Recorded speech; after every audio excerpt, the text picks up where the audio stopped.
very dangerous, especially as damn cold as it is out there. Every time in my car, when I get out of my car and I have my backpack in my back seat, which is almost always, it tells me to check the rear seat. And I say, that's wrong. Yeah. Check the back seat. Needs to be the back seat. And sing it to me.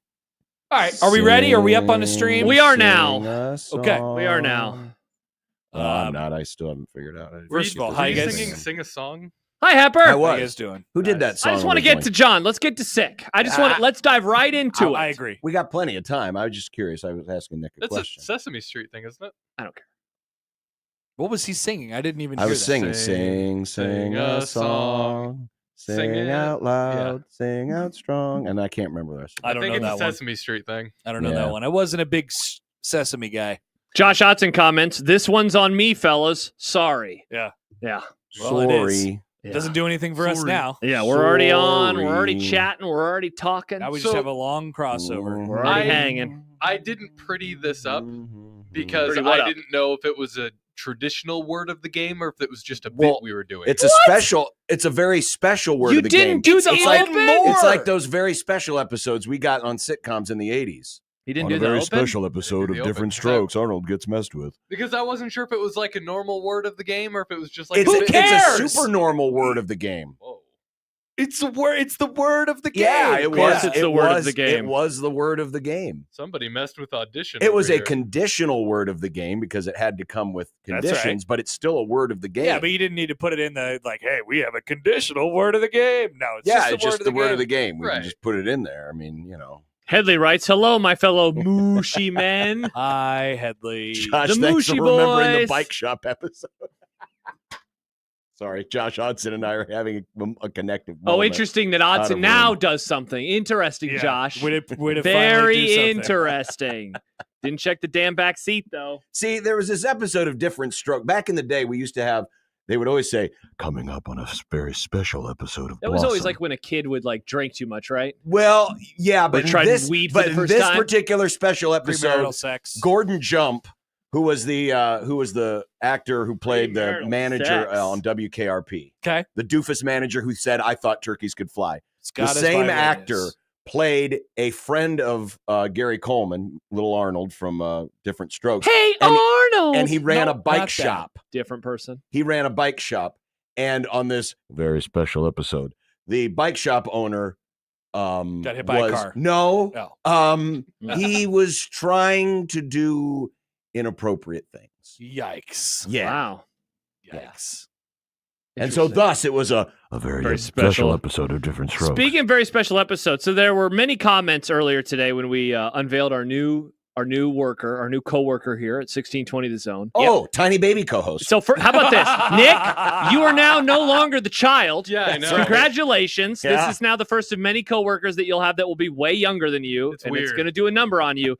But there was a comment, and it reminded me of when I was hired, and I was also a tiny baby boy. Uh-huh. Because one of our listeners, Andy, and I took a screenshot of this because it made me laugh.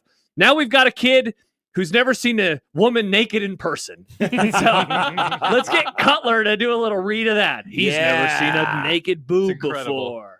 We are, I mean, McMaster. since I've been here, we've gotten a lot younger. Oh, yeah. We've Yeah. gotten a lot, I Yeah. remember when I was the pipsqueak, and now Yeah. I'm like the you're old. Gary said it when they were introduced. It was like, Josh, and me have been on here for over a decade. I'm like, Yeah, we you're have. You're in Yeah. the John and Gary horny category now. Okay, let's settle down. I've been here as long as they have. I've been here longer than they have. You're now like the Bow to me, everybody. I am now the oldest, the longest running person. I was here when continuous, yeah. I called Gary to say, welcome to the zone.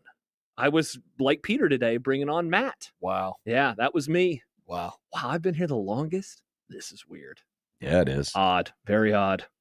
I'm probably like the third or fourth longest person in the building at this point in time. A Yeah. few salespeople above Yeah. me, and that's kind of it. Yeah. Stacy, Yeah. Heather, Yeah. Cammy, Mm-hmm. Ruth. Ruth. And that, I think, is the list. Wow.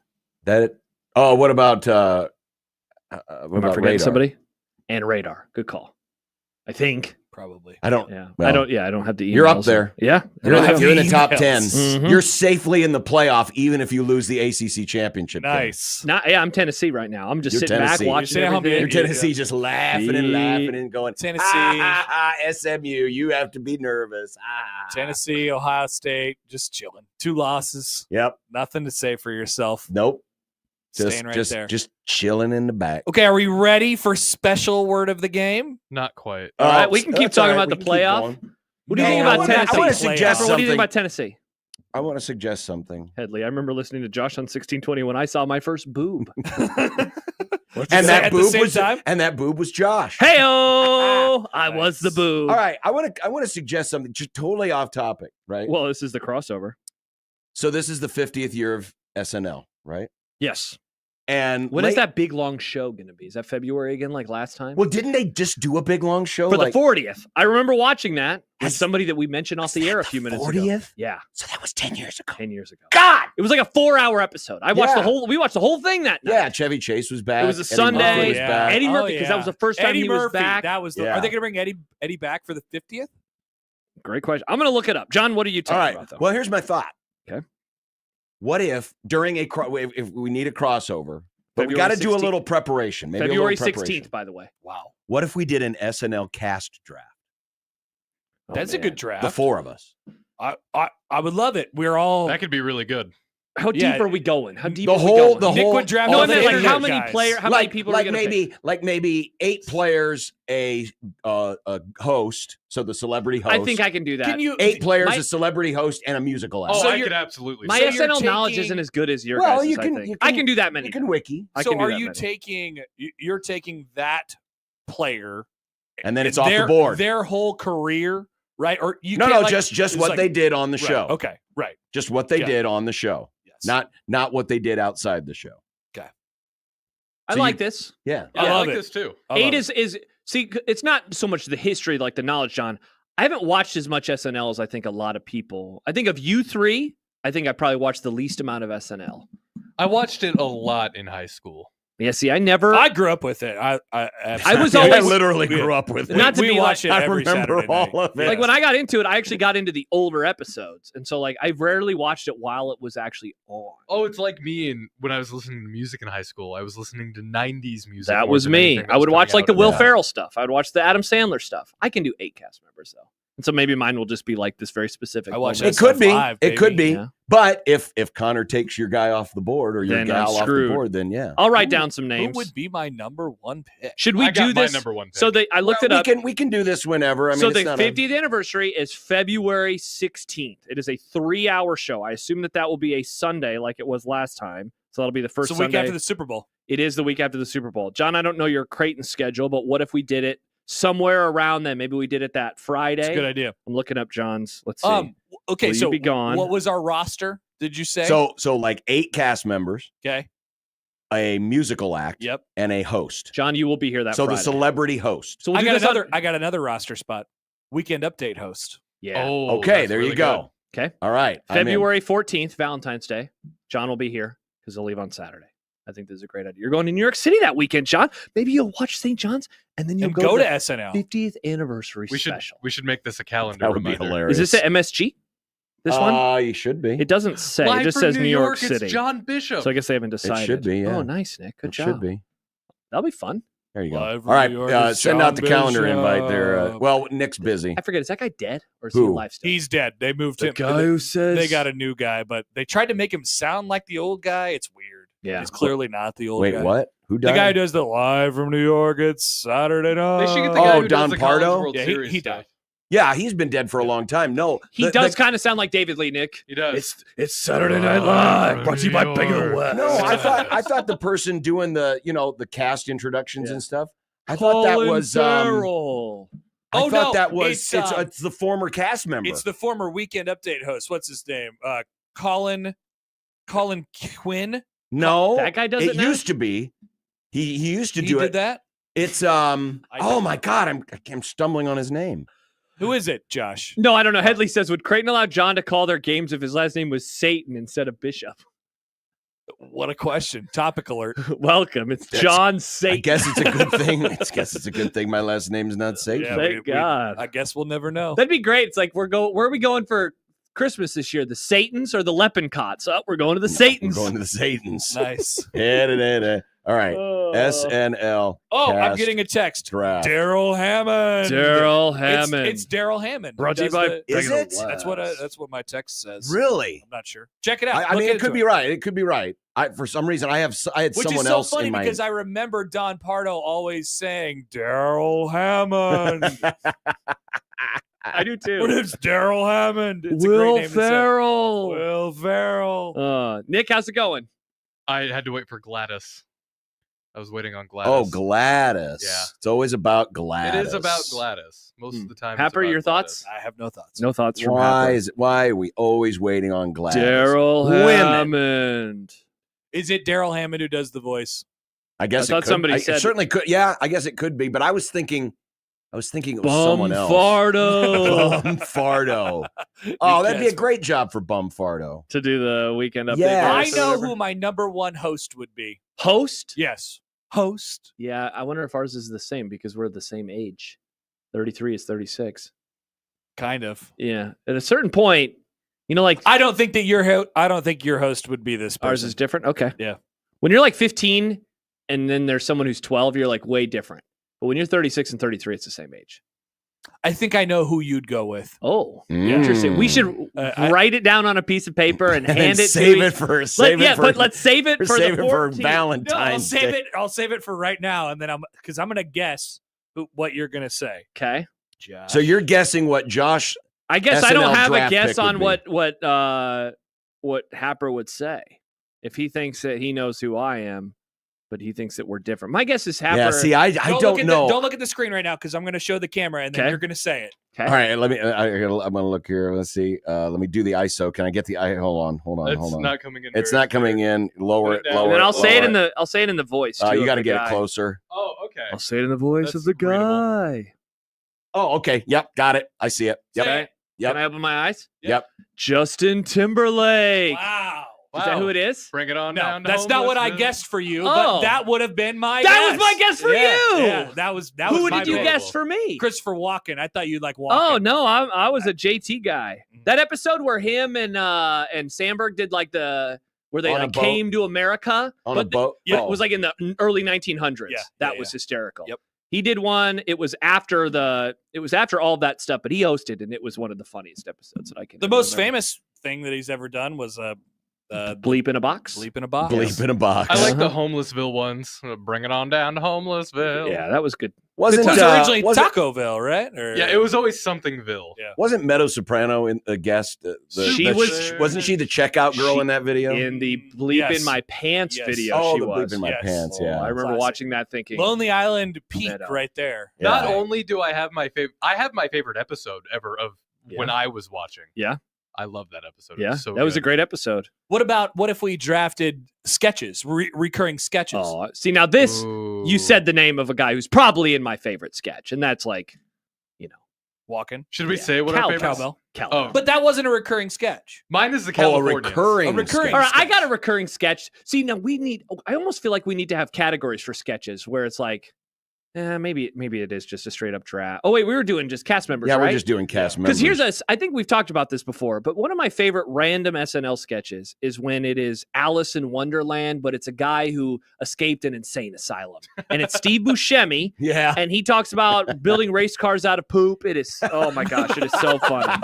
I think my favorite recurring is the people in the hot tub. The hot tub. Hot tub. The hot I tub. love that couple. That is so funny. What's the name of the couple?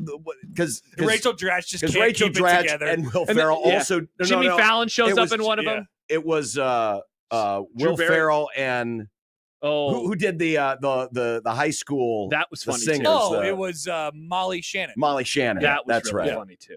That was some good stuff. It was really good. I really liked the Californians. I think that was really funny. See, now that's an That's era new. that I That's- was that's I was newer. out on SNL by that Californians. time. I So think I good. know what you're talking about, but 'Cause- remind me. So it was set up like a soap opera, and then there was always weird drama happening, and then they'd be like, "What are you doing here?" Yeah. And it's like It's I actually came- really funny.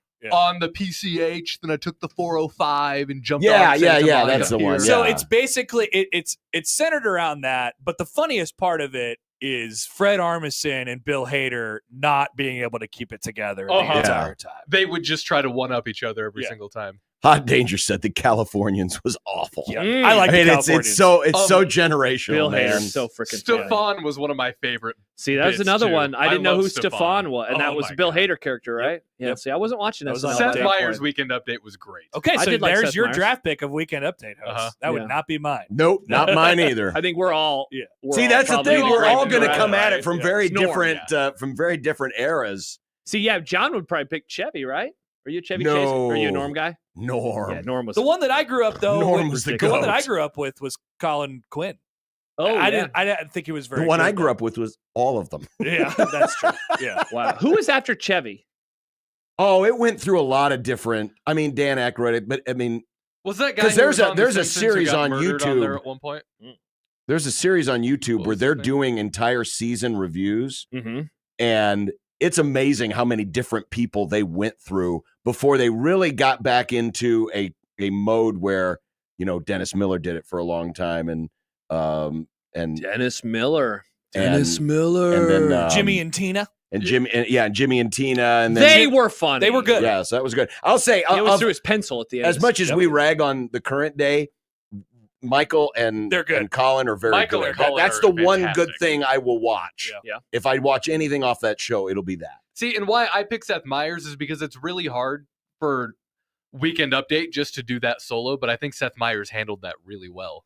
Yeah, without most of having a it. co-host. Most of it in our lifetimes has been hosts, right? It's been two people. Because it was Seth and Yeah. Amy Poehler, wasn't it? And then Amy left. And that's crazy. What a Well, cast that they had. Well, it Wasn't was Amy and Tina. It was Amy Amy, and and Tina, Tina, but then yeah. Tina left, right? And then it was Yeah. Seth and Amy. I guess so. I guess that's right. Yeah. Tina Fey, very funny.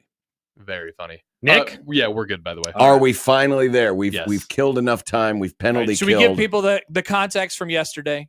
The crossover I guess yesterday. so. Yeah. All right. So We realized late in the crossover, we hadn't been doing word of the game. we've been really struggling with this. We apologize for that. And then I think Well, it Nick- wasn't even that. It was me reacting to Nick again using the word sick. Because in he a had the non-normal DM, way. he had the DM about something yesterday, and he said The sick. plan. About The Matt time was about the DeMarinis. plan. Sick. And I started Who to is make actually fun sick of right that, he's now. very sick, that word. which I find okay. By the way, I'm actually okay with the usage that Nick said in the word. Even when Thank Nick you. says it about the most benign things, it's like, hey, he probably takes a little bit too far. I use it interchangeably with cool. mm, You use cool for benign things. Yeah, but cool is like Why cool. is sick a tier above cool? So sick is not a tier above cool. Sick is not a tier anywhere. So John said, Put it in if hell. Creighton wins, I will say in my post-game interview with Mac, the word sick. I will fit it in somewhere. In the but way, only if they win. in but only the if they way win. that Nick uses the word sick, Hell yeah. You can't be like, hey, are you sick? Coach? which could be valid given that, you know, seems like a player's been puking Everyone's in every sick. game. Everyone's sick. So And as it turns out, John didn't wait very long. Nope. He didn't really, he kind of shoehorned it in a little bit. Mhm. well, I had to because I didn't want to miss out because I had forgotten. Thankfully, Connor came over and Sure immediately did. grabbed my stat sheet and wrote the word sick That's and right. exclamation points and stuck it in front of me That's to the help production remind me. assistance you get, Mhm. John. That's right. Production Yay. assistance provided by Connor Happ. Mm-hmm. Let's hear it. All right. The word of the game. It's time for John's Word of the Game, where we give John a word to say while he calls the game. Get it? Today's word. Mac, that was a sick effort. Sick, huh? Yeah, in a lot of ways. Jeez. I've never seen what's going on with our team ever in my life. That was John's Word of the Game. I don't know if he took it the right way. He actually thought you meant sick. I think he did. Yeah. I think he did. Which again, the irony is fun because Mhm. you know, players have been vomiting. They've been Sick in under a the weather, variety not of different practicing. ways. Awesome. Many, That's good many stuff. ways. Yeah, people, I got a text about what you said on the air today about Call. Well, what you didn't say on the air today about Nobody's Call saying Brenner. it. Don't say anything. Yeah. But people are Don't definitely put on the internet that I said anything. people definitely know now, and they're making comments about it. Are they? Yes. Interesting. Yes. John, do you want to talk about it? John doesn't want to talk about it. I mean, what is there to talk about? The man played through a lot of pain last A lot night. of pain. Ouchies. Ouchies. Well, indeed. actually, it wasn't a lot of pain because he said there was the numbing. The numbing. Ouchies. But He did say there was the numbing. But then it will be not numb. That's what he Right. said. which is like Ouchies again. basically when this thing wears off, it's going to be. He goes, I'm like a ticking time bomb. Wow. Yeah. That doesn't it's sound coming fun. soon. Incredible. Doesn't sound fun. Not good. Not No. good. But good word of the game, and you got it in there. We got it. Great in. work, Everybody John. seemed to appreciate it. We got it. Everybody in there. was very happy. When's your next game? Saturday? Saturday. So we can do a word of the game tomorrow then in the crossover. Are you going to come Tomorrow's outside? Friday? Yeah. Yeah, this week has been weird. Yesterday, when I realized it was Wednesday, I freaked out a little bit. So I'm like, it's going by so quick. He It's needed nothing some worth weed. freaking It out is. about. I'm I'm having anxiety over Wednesday. I'm almost sad it's Not that Friday kind of just freak out. because it's like okay. And we're going to be outside tomorrow. Busy, are. It busy, never busy. ends. It never ends. It never ends. I was thinking about it today, like, oh man, a week ago we were flying home from Vegas. I felt like we were in Vegas for a year, and it was only a few days. Now we're back home. You feel like you're God, in you're Vegas right. for a year. Seriously, we came home. Yeah, we came home. We came home. Here we are. We famously came home. Yeah, I'm happy to be back in the studio. Yeah, it's a lot better. Yeah, I'm glad that you're here. seeing my pals. I have my coffee mug. This is great. I missed that this morning. I wanted that big coffee mug, but I was like, it's just sitting on my desk at the office, and now I have it back. Yep. John, were you bothered by the intruders on the court last night? You're usually the person who gets No, John's fine with it with Creighton. Yep, he's okay with it if it's his Interesting. guy. No, I- trespassers. Back no. the blue. No, I'm fine if you can handle it and not cause Interesting. a fight. Oh, so they're not tearing down the. Well, yeah, baskets. if you're tearing down goalposts, I'm always against that. That's vandalism. Yeah, John retweeted Brandon McCarville, who is a friend of Many. the pod and many. What a night! Fire emoji. Thanks to all who safely celebrated on the court.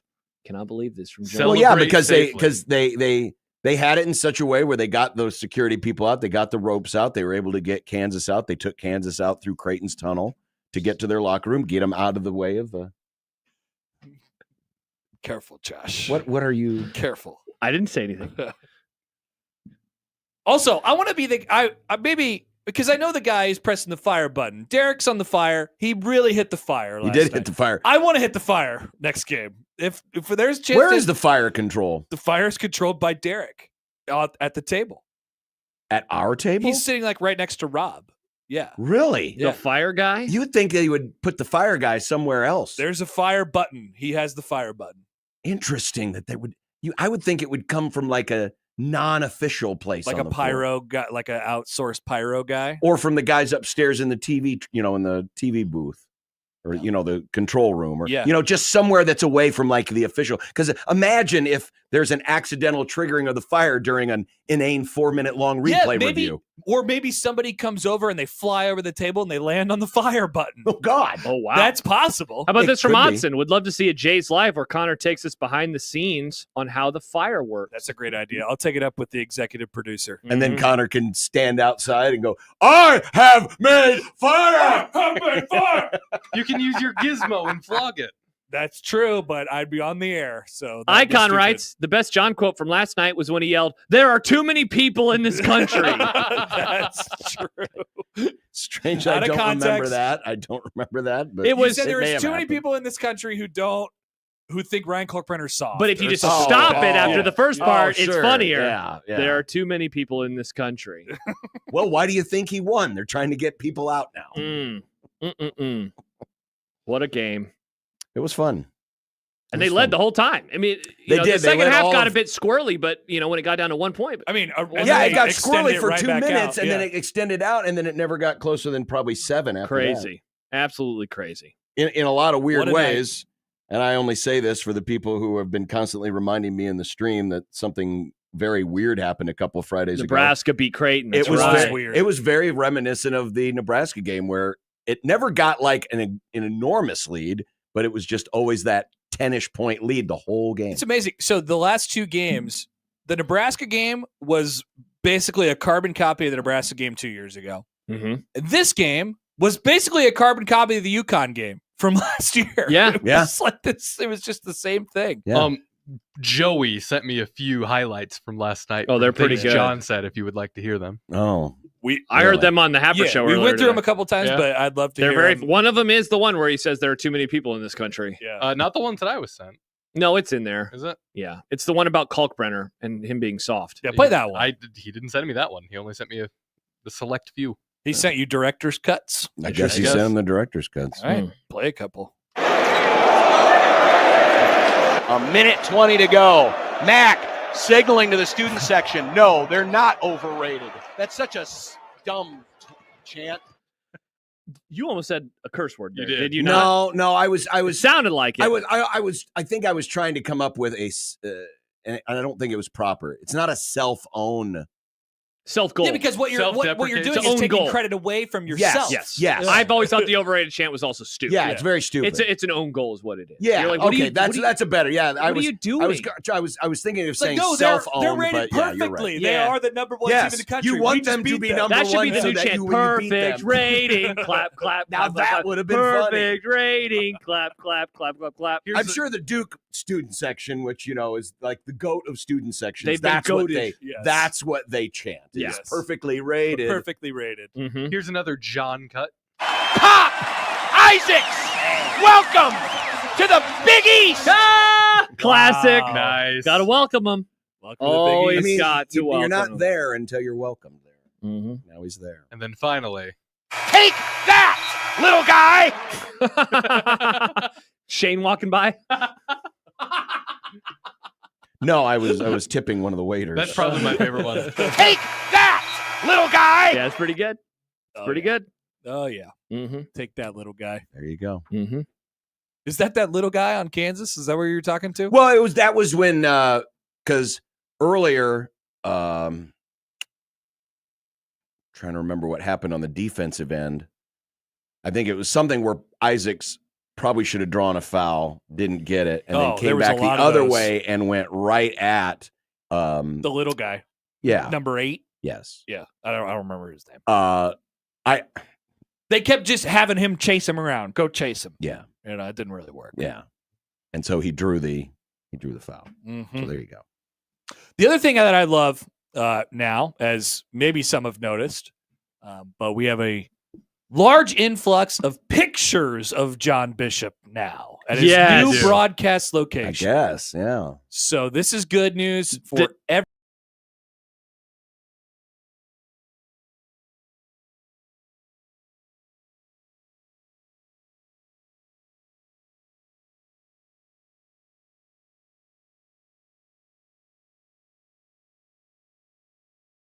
Apparently it triggered somebody. Wait, what? Oh, yeah. No, I thought that was during Dumb Debates. Was that Yeah, during the yeah, that was crossover? during Dumb Debates. You just said the crossover. Oh, I'm sorry. We had a Dumb question Debates. about would you rather have one long pee and you never have to pee again in your life or one Yeah, long poop? Nick asked me this question this morning. I answered in 3 seconds. Mhm. He Poop. did. He answered really fast. You said poop? No, P. Pee. He said Interesting. pee. Yeah. But yeah, somebody was not happy with John because he's the voice of the Jays. Because he gets to talk about poop and pee. Yeah, I guess so. I mean, it was a question that was asked on the program. It was not. Yeah. He wasn't doing it representing Creighton University. No, I was just No. answering. The, I will speak for Creighton. P. Let me talk to Father Hendrickson. It is urine, folks. And then John photobombs pictures too. You can't keep him out of the pictures. Incredible. Well, Use the listen, I'm pictures. I like trying to this tear new- down my equipment, and you're all wanting to take pictures on the VAR. Oh, Matt, come take a picture No, of me. Mac suggested that everybody take a picture with him. I think Oh, he John's did? finally He did, his I goofball swear to era. God. It He, was- he suggested it. Mac was like, "Let's all get a picture together." I was like, "Whoa, I've never heard that before." Wow. And then That's everyone- cool. He was very happy. Yeah, he was happy last night. Your photo was pretty funny, where it was like, "This is the look of a man who's about to say Yeah. sick," and then you were like, "The deed is done." That's today's stream thumbnail. John was locked in. It was a very good picture, Nick. Very good picture. I called that picture "Locked In John." Was it? Mhm. I don't even remember what was happening. You were then. interviewing Oh, was that when somebody. I was doing Steven or maybe it was Ryan? Steven or Kalkbrenner, and then I Yeah. took a picture of you because I remembered you had to say sick. Nice. And I think it And- kind of bothered everybody for a second, so I felt weird about it. But it did happen. Wait, Who was bothered? You sort of looked at me while I was taking a picture of you. No, I wasn't bothered. I was just looking to see I what know. was going on. Yeah, That's all. I don't. I didn't want it to I never wanted to distract. No. though. You weren't distracting. I was just, just looking around like I always do. Just looking around. Trying to be observant. Look around, guys. Look around, boys. Trying to be observant. Nice. Observant. Hopefully they got the heaters for tomorrow. They do. Good. We're gonna need them. I thought it was going to really? be in the 40s. Is it? Yeah, just like yesterday. It's going to be in the 40s. I get out of the damn car and it feels like I'm on Hoth. When was this? This was yesterday. Late last night, it was So I'm cold out as on hell. It weather was people right windy, now. I'm too. with you. I'm shaking hands emoji with you. I'm out on weather people. You're all lying to me. I left Well, last. it's going to be in the 40s.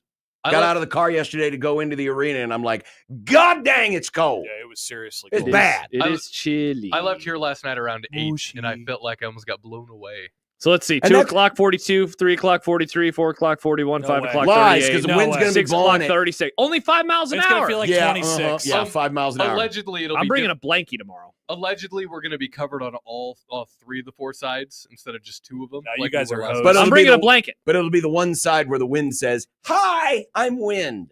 Jimmy writes, good takes Jimmy on YouTube. Winter can go to hell. I'm already out on this crap. It's December 4th or 5th now. I'm just so upset. What's crazy is this It's is like the we have so much to go. this is Wait, the what? pre-cold show. Oh, Yeah. The super cold is still coming. I know. This is the pre-cold show. I know. This We is have the- so much worse We're to at come. the part of the pre-cold show hasn't where even snowed anything of note no, yet. we shouldn't. Yeah. We should not be sick of it yet. No, this and I should already act- am. yeah, we should ditto. be welcoming this at this But point. the we are wind, not. the wind is horrible. It's brutal. The wind is always horrible. But it's worse this year because the wind has arrived with the You cold.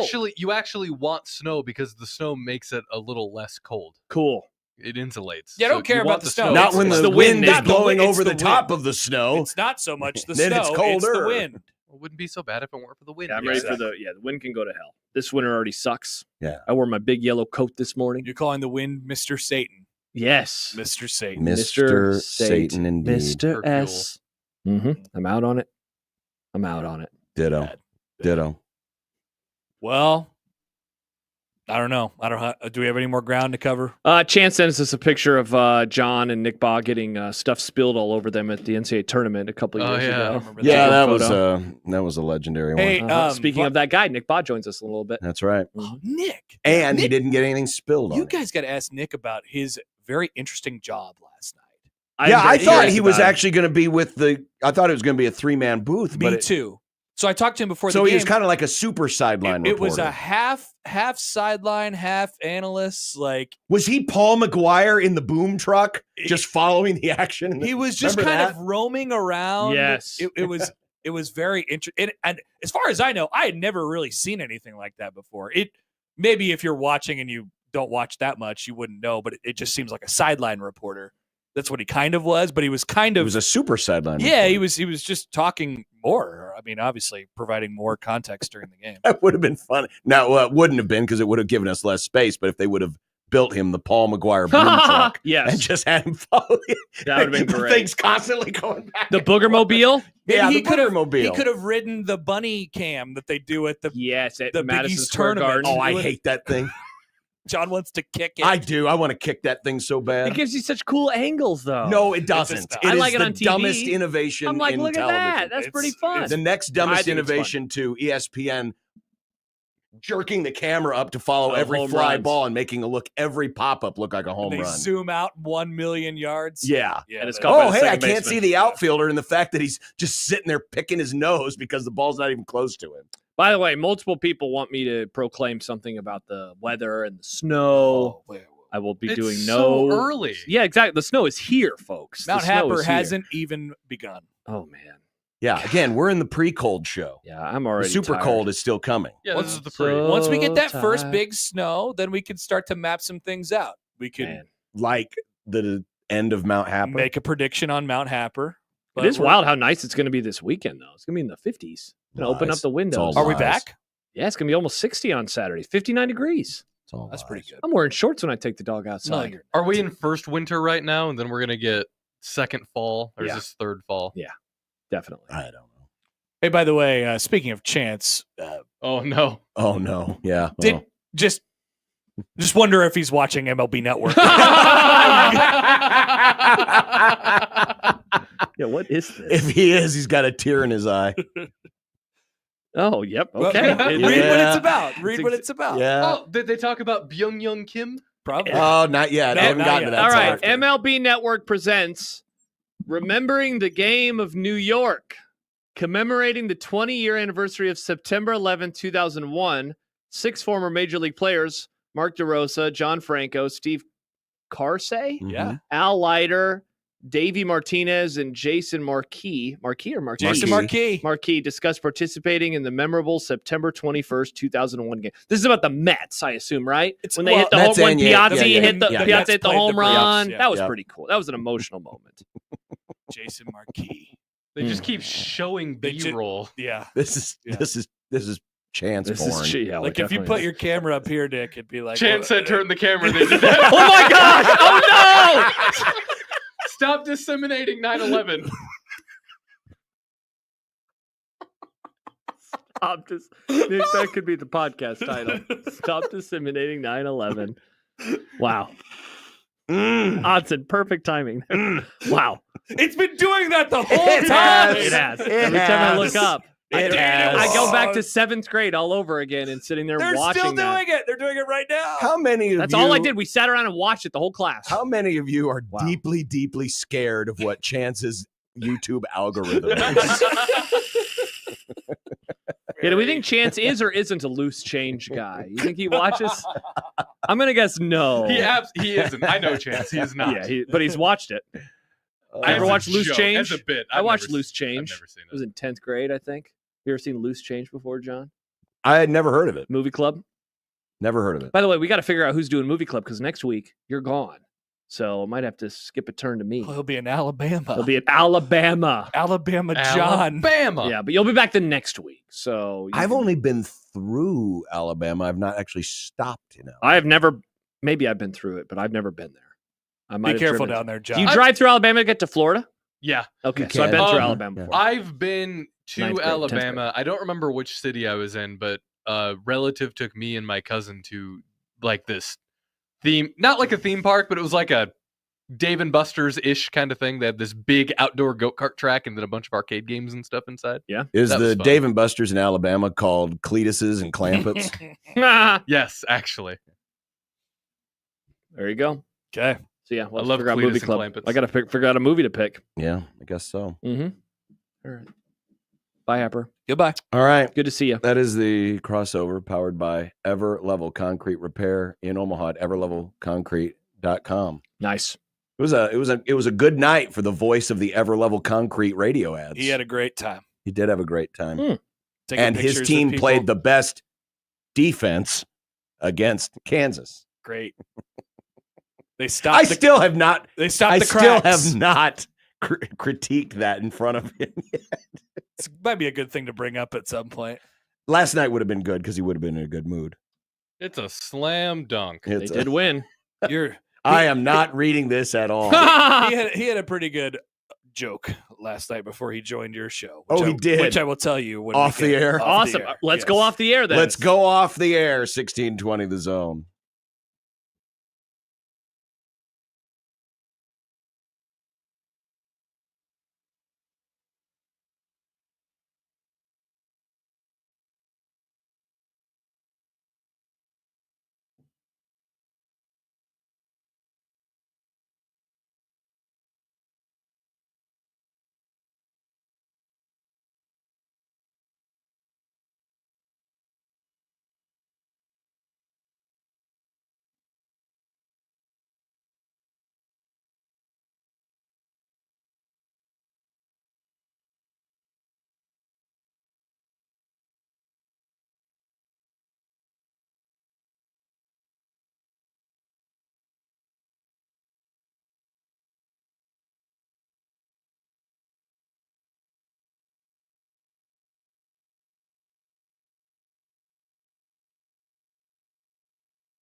OCN. Unsportsmanlike conduct on 1620 The Zone. Husker Athletics, Creighton, and yes, UNO. Don't miss a moment, they'll give you your fix. They're on every day from 2 until 6. Spend your afternoons with John, Josh, and Nick.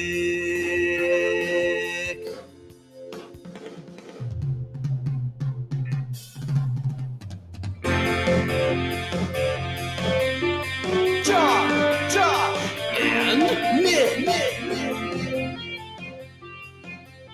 They'll show you what sports talk really is. I like that moment. When a light bulb goes off in Nick's head, he gets it. That's why they call me Mr. Light Boy. You are the light in our darkness. Oh. Unsportsmanlike conduct on 1620 The Zone. Husker Athletics, Creighton, and yes, UNO. That was sweet, John. Thank you. Sure. Yeah. Yeah, save the mushy stuff for the last show No, of the year, no, John. it wasn't really. Hey, here's a question really for you. mushy. Was it So- mushy? So normally we do that show, that Friday show, and Yeah. we're like, we go through the list and we say a couple nice things about each other, and then we say, bye, And we said, bitches. Get the hell out of here. Then we're going to all come back on December 30th, a Monday, and then Right. we're going to be gone again. Dude, when are we doing the Mushy show? When are we doing the list show? Are we going to do it on that One Beer Friday, or are we going to do it on Monday, December 30th? I mean, One Beer Friday is a. Well, it should always be the one before It Christmas. should always be all the right, One Beer perfect. Friday. And then we'll just come back on Monday the 30th and because hang then we out. can add more list items about the Plus, bowl game. The last That's true. hour of that show on a One Beer Friday Great is always times. magical. Great times. Really great times. Great times, good oldies. Uh-huh. Uh-huh. Whatever that slogan was. Nailed it. No, it was one of the stations here in town when they played oldies music. Nice. You know, back when oldies music actually was oldies music, not the music I grew up on. No, that John, I don't know how to tell you this. What? I think that is oldies music now. What? Why don't people tell me about these things? Saw that the volleyball has started. I'm going to go to ESPN. It's on ESPN Plus, right, John? Which team? There's still like some random game. I just saw a tweet from Lincoln Arneal. BYU versus Loyola Chicago. For Lincoln Arneal, it started. For Lincoln Arneal, it could be a. Oh, it could be a spring scrimmage of volleyball. Hey, shout out. Wow. I mean, you're turning away from the show, The 9/11 show. the 9/11 show. I don't know how. I don't know how to tell you this, Nick. It doesn't end well. What? Yeah. Well, no, it did for the Mets. That home run was really cool. It did for the Mets. Oh no, is this remote broken? It That might remote. be. Remember, that's the remote you killed. I did drop it that one You time. killed that Do we remote. still have The batteries? remote that doesn't have an entire face. Yeah, no, it's there. It Look at does, the but size. it's I must the have put guts the- I inside must have that put got the turned back around. Well, all right, never mind. Not Um, watching volleyball. Back to 9/11.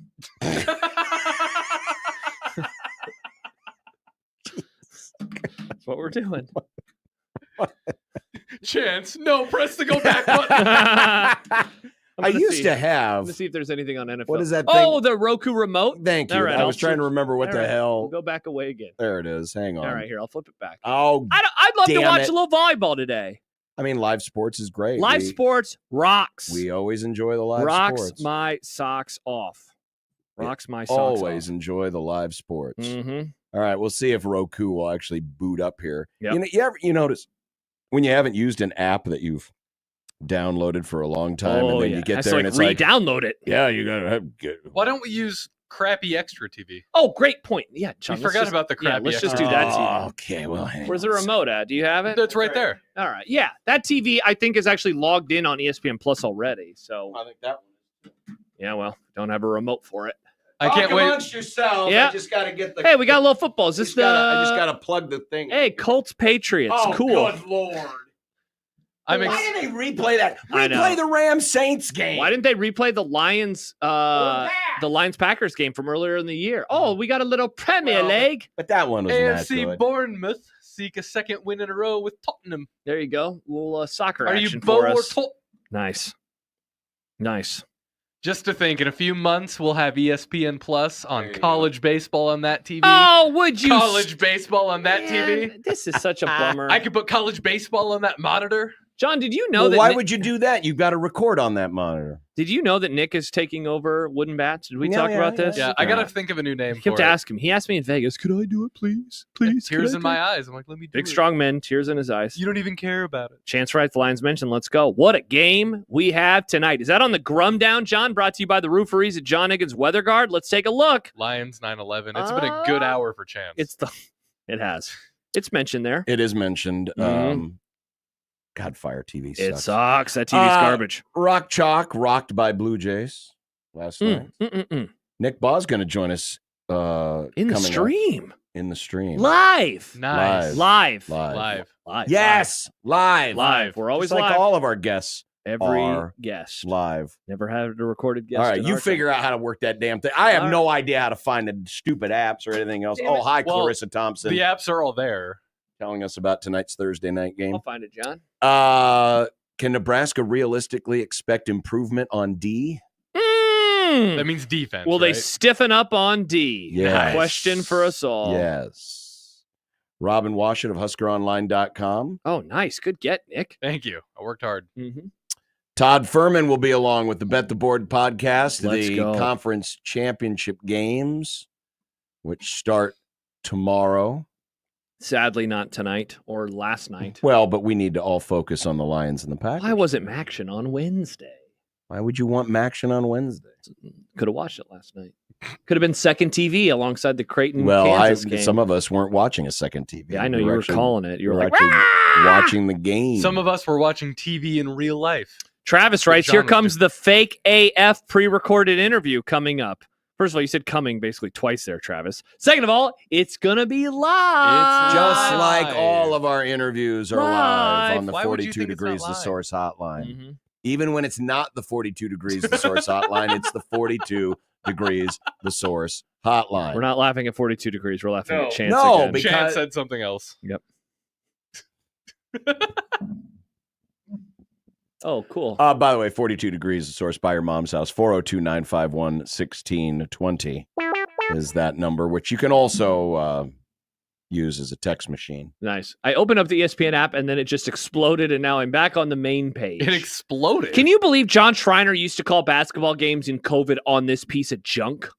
How did that even work? I have no idea. He'd get here 2 hours ahead of time to make Just to sure. make the Yeah, TV yeah. logged in? That's the true mark of a professional. Uh-huh. True mark of a professional. Uh-huh. The college football playoff where SOS matters less. Apparently.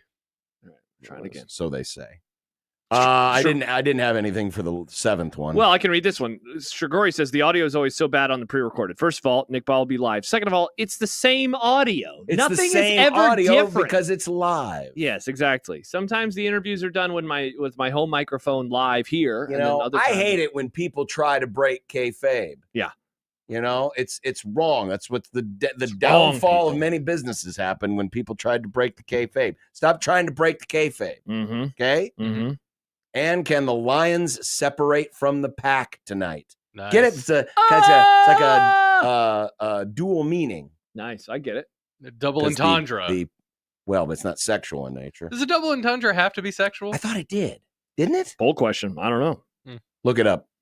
Joe, But don't look it up on the one site where you look up all the smutty terms. What they call it, the Urban Dictionary. Yeah. Joe in Vegas. Did you realize that when you do listen to the stream, that it is completely different when you have a taped interview? No, versus when not we're all live? double entendres are dirty. You can probably Ah. hide it better if you're listening to the AM side. Don't know what you're talking about. Everything Again, is live. lies. Mhm. Lies. Oh, I'm into the app. All right, now I got to find volleyball. That took about 10 minutes. It did take. Oh, there we go.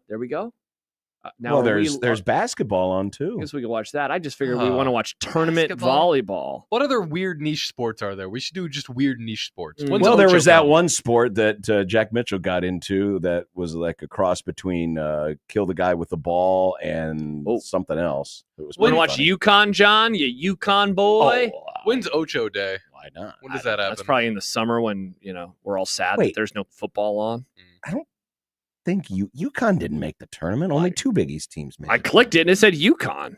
I think they lied to you. All right. Either Well, that or Dan Hurley has just decided I'm going to take my basketball team. I'm not playing in MCUs, but I'm playing volleyball. playing a volleyball tournament. They went 24-7 this year, John. UConn volleyball. I could have did. swore that only Creighton and Marquette made Let's it see. out of the Did they Big make East. it? Maybe I'm I on their was- schedule. maybe Yeah, I- they're playing Mercer. Mercer. All right, we'll see if it works. Mercer. See if it works. Nope. Didn't work. It just Wow, it was this- a black screen this for 2 minutes, App and then is it did so that. bad. Yeah, it's no, the terrible. computer is bad. The computer is bad. It's just not. It's not a good app. Timid Pure Pork writes on Twitter, I'm with Josh. Tournament volleyball is dope. There you go. Starting to hear this. Oh, now I accidentally clicked into basketball. I do like volleyball. Golly, why is there a men's basketball game at 2:45 on a Thursday? Why don't you want to watch Alabama State and Southern Miss? What is it? What is happening? I don't know. We're past Thanksgiving. I don't know. This isn't feast week anymore. No. Even though it's not about basketball. Correct. It was about Thanksgiving, Nick. The time of feasting. But there also Still is a Nick bunch is of still- basketball. Nick is still confused. Still confused. We'll We're figure it all- out. We're all confused. Mhm. All We are indeed. confused. You know who we're not confused by? Our Our great friend, our great pal, who is joining us live. I mean, You're it's not gonna be, confused it's gonna by be him like at we're all? doing another crossover again. Is this a We've- reverse pivot? This is EOG crossover. We just did the new G crossover. Uh-huh.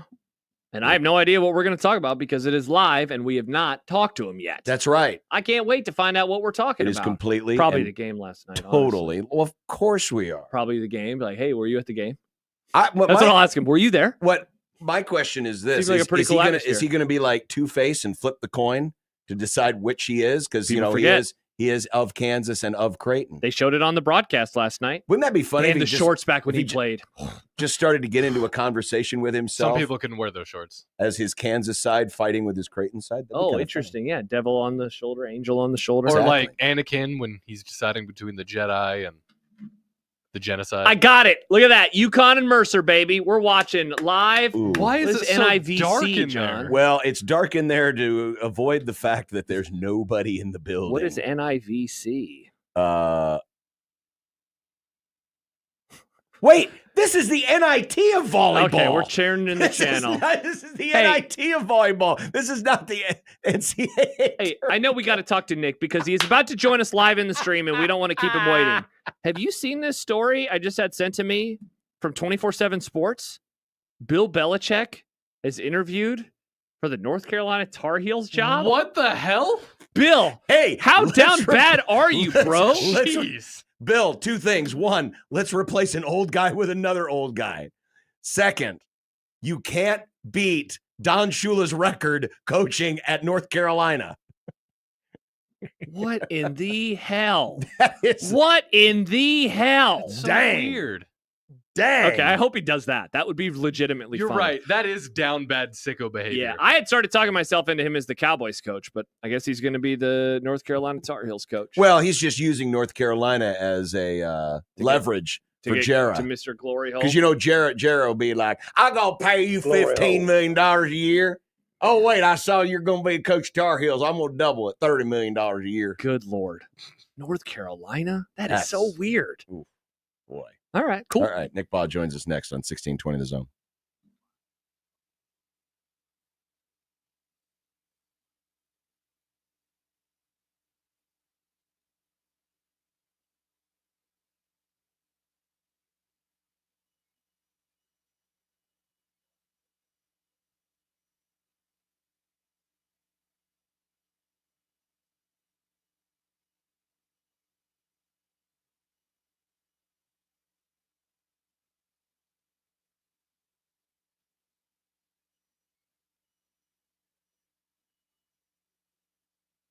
When it comes to protecting your home, Jay Stennett Contracting takes pride in ensuring every detail is handled. Roofing, siding, gutters. When it comes to the exterior of your home, Jay Stennett Contracting has you covered. This fall, consider gutter guards to block debris and prevent clogs and save you the hassle of regular maintenance. Schedule a consultation today and let Jay Stennett Contracting's expert team and durable gutter guards ensure your gutters are working properly in every season. Jay Stennett Contracting. We have you covered. JSCRestoration.com.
It's going to be hard to live up to the crossover. The reverse pivot. Is it worth it? Hashtag drones. Put my thing down, flip it and reverse it. It's your primitive is when yet. Come on. It's your primitive is when yet. Come on. If you got a big, let me search it. Like, I don't know how much to bite and how much to not bite. It's your primitive is when yet. Come on. It's your primitive is when yet. Come on. Is it worth it? Do you get your lick game right? Because you got to get it under control initially. It's your primitive is when yet. Come on. It's your primitive is when yet. Come on. If you got a big, How am I supposed to do seriously? I don't think we're supposed to. We're not going to. Hey, it's Nick Bye, everyone, live as we promised. I'm here. He is. I am here. Look, he conveniently has the Creighton jersey in the background. He quickly changed out to Kansas. Shift it out. Just move it over. Yeah. Yeah. I was looking for you last night, and I'm like, "Where's Nick? He's supposed to be at the table." And he's like everywhere. You were like everywhere last night. We theorized that you could have been in the Boogmobile if Fox would have built you a Boogmobile. Back and You forth. could have just driven back and forth along the sideline, which would have been really funny. Yeah. I could have been in I could have been in the Booger Mobile. I could have been in a lot of different things. It was a little different. They wanted me as a well. First of all, shout out to my bosses for wanting me to be a part of that game. So You should have been. big salute for allowing me to be a part of it. And they were, whether it was the Goose or and kind of what he used to do with football, or you've even seen Seth Greenberg do it a little bit on ESPN, where you're like that roaming third analyst. It was a little bit of a unique night for me in that regard. It all seemed surreal. It was like, I'm in a role I've never done. I am looking across the way. There's Bill Self in Kansas playing Creighton inside the CHI Health Center. It was a unique night. It was super fun to eavesdrop on huddles, like especially peeking in on Coach Self's huddle. It was like going back into time. I was like, oh man, I remember what this was like. Mm-hmm. He's cussing this guy out. That used to be me, like, and talking to Coach Self, walking in the tunnel with him at halftime, like things like that. Like, I just be like, were really cool for me. Like, I got to stand outside the Kansas locker room, wait for Coach Self. We walked all the way out on the floor together, talked to him about different things. So yeah, it was just a special night.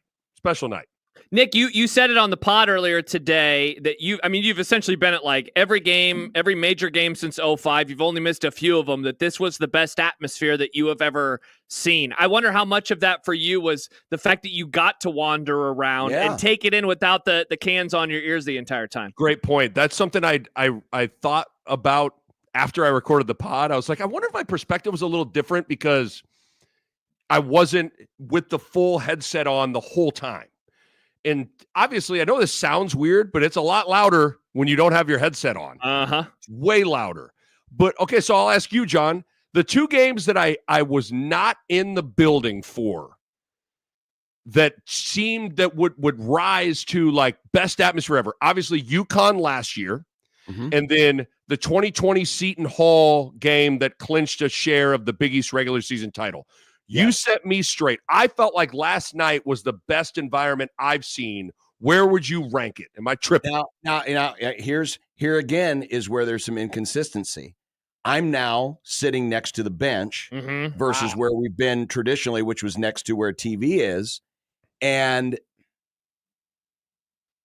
it was, and I think it also depends on kind of where your mind is. And it just a little peek behind the curtain. This was one of the rare big games that I didn't come in with any sense of nervousness or anxiety or anxiousness about. And I don't know why that is. And so I don't know if I was absorbing it in a different way. It was definitely a great crowd. Yes. It was definitely a great crowd. I guess I'm always going to reflect back, and this again might be just, 12 years in the rearview mirror. I'm always going to reflect back to that first year in the Big East, the first game against Marquette on New Year's Eve, and Doug's senior night as like the two GOAT crowds. But last night was really, really good. It really was. But it's just hard now because you're experiencing it in different ways. And so, I really can't say if last night was the best. I still kind of I still kind of default back to that first year.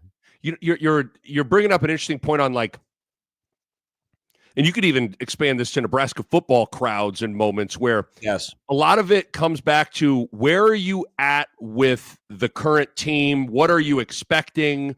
What's the underlining kind of theme for the moment? You know, for Marquette, New Year's Eve, Big East celebration felt like a celebration and like a prove it kind of a thing. Yeah. For Doug, it felt like can this dude get 3,000? Like it felt like it was just another celebration of that group and Doug.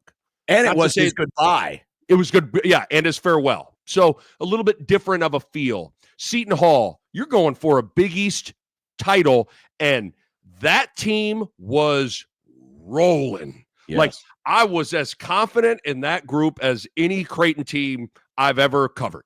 Correct. And then UConn last year, Trey and Baylor Shireman were some bad boys. So you felt confident in like when you got two wings that are like, yeah, I'll take those two guys over about any two wings that Creighton goes against. There's an element of confidence. So then I to bring it back, I'm with you. Like last night was, I don't know what it was so up in the air. Is Kalkbrenner going to play? Is he not going to play?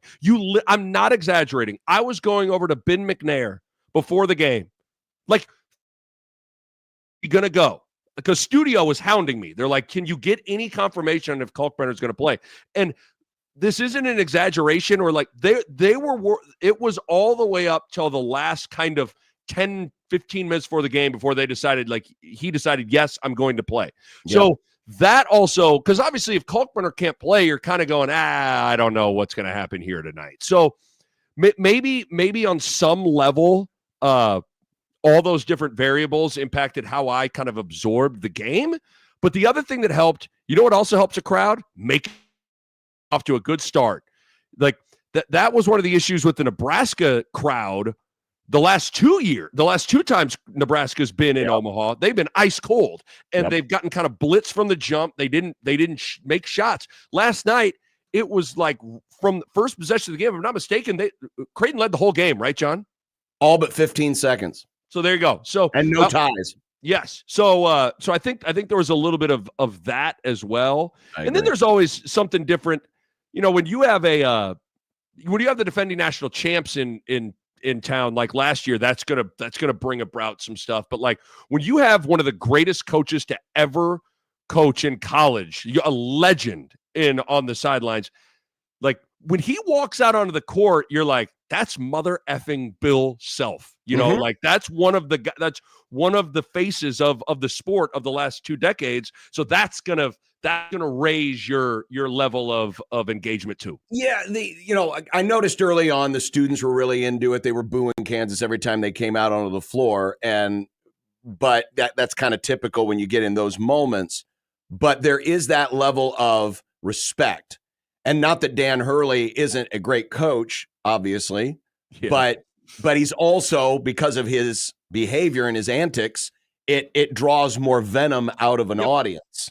And so with last night, it was enthusiastic, it was loud, but I almost saw it as respect of, oh, it's those guys. And I loved the fact that Kansas came out and wore their traditional blue uniforms. They didn't do anything weird. Right. I mean, you looked across and it was like, that's Kansas. It's like, that's Kansas. And they're in our building, and it's not an NCAA tournament game. Yeah. They're playing our guys, and we're here to root against them. Yeah. Right? Yeah. So, yeah, there was a lot of things about it last night, but I think your point is very valid, not just from getting the fans into it, because I thought, and maybe, again, this might be a part of the reason why I'm maybe not rating this crowd as high as some of the others. I wasn't sure how people were going to react, given that the last time they played in that building, they got punked by Nebraska, and then they lost 2 out of 3 in Las Vegas. And so there might have been an element of, oh, boy, here we go. Yeah. But getting off to that fast start was huge. Getting out to that 10-3 lead or whatever it was early on was enormous. Totally agree. The start of the game was as important as anything that happened. It got Creighton confident, which they needed it.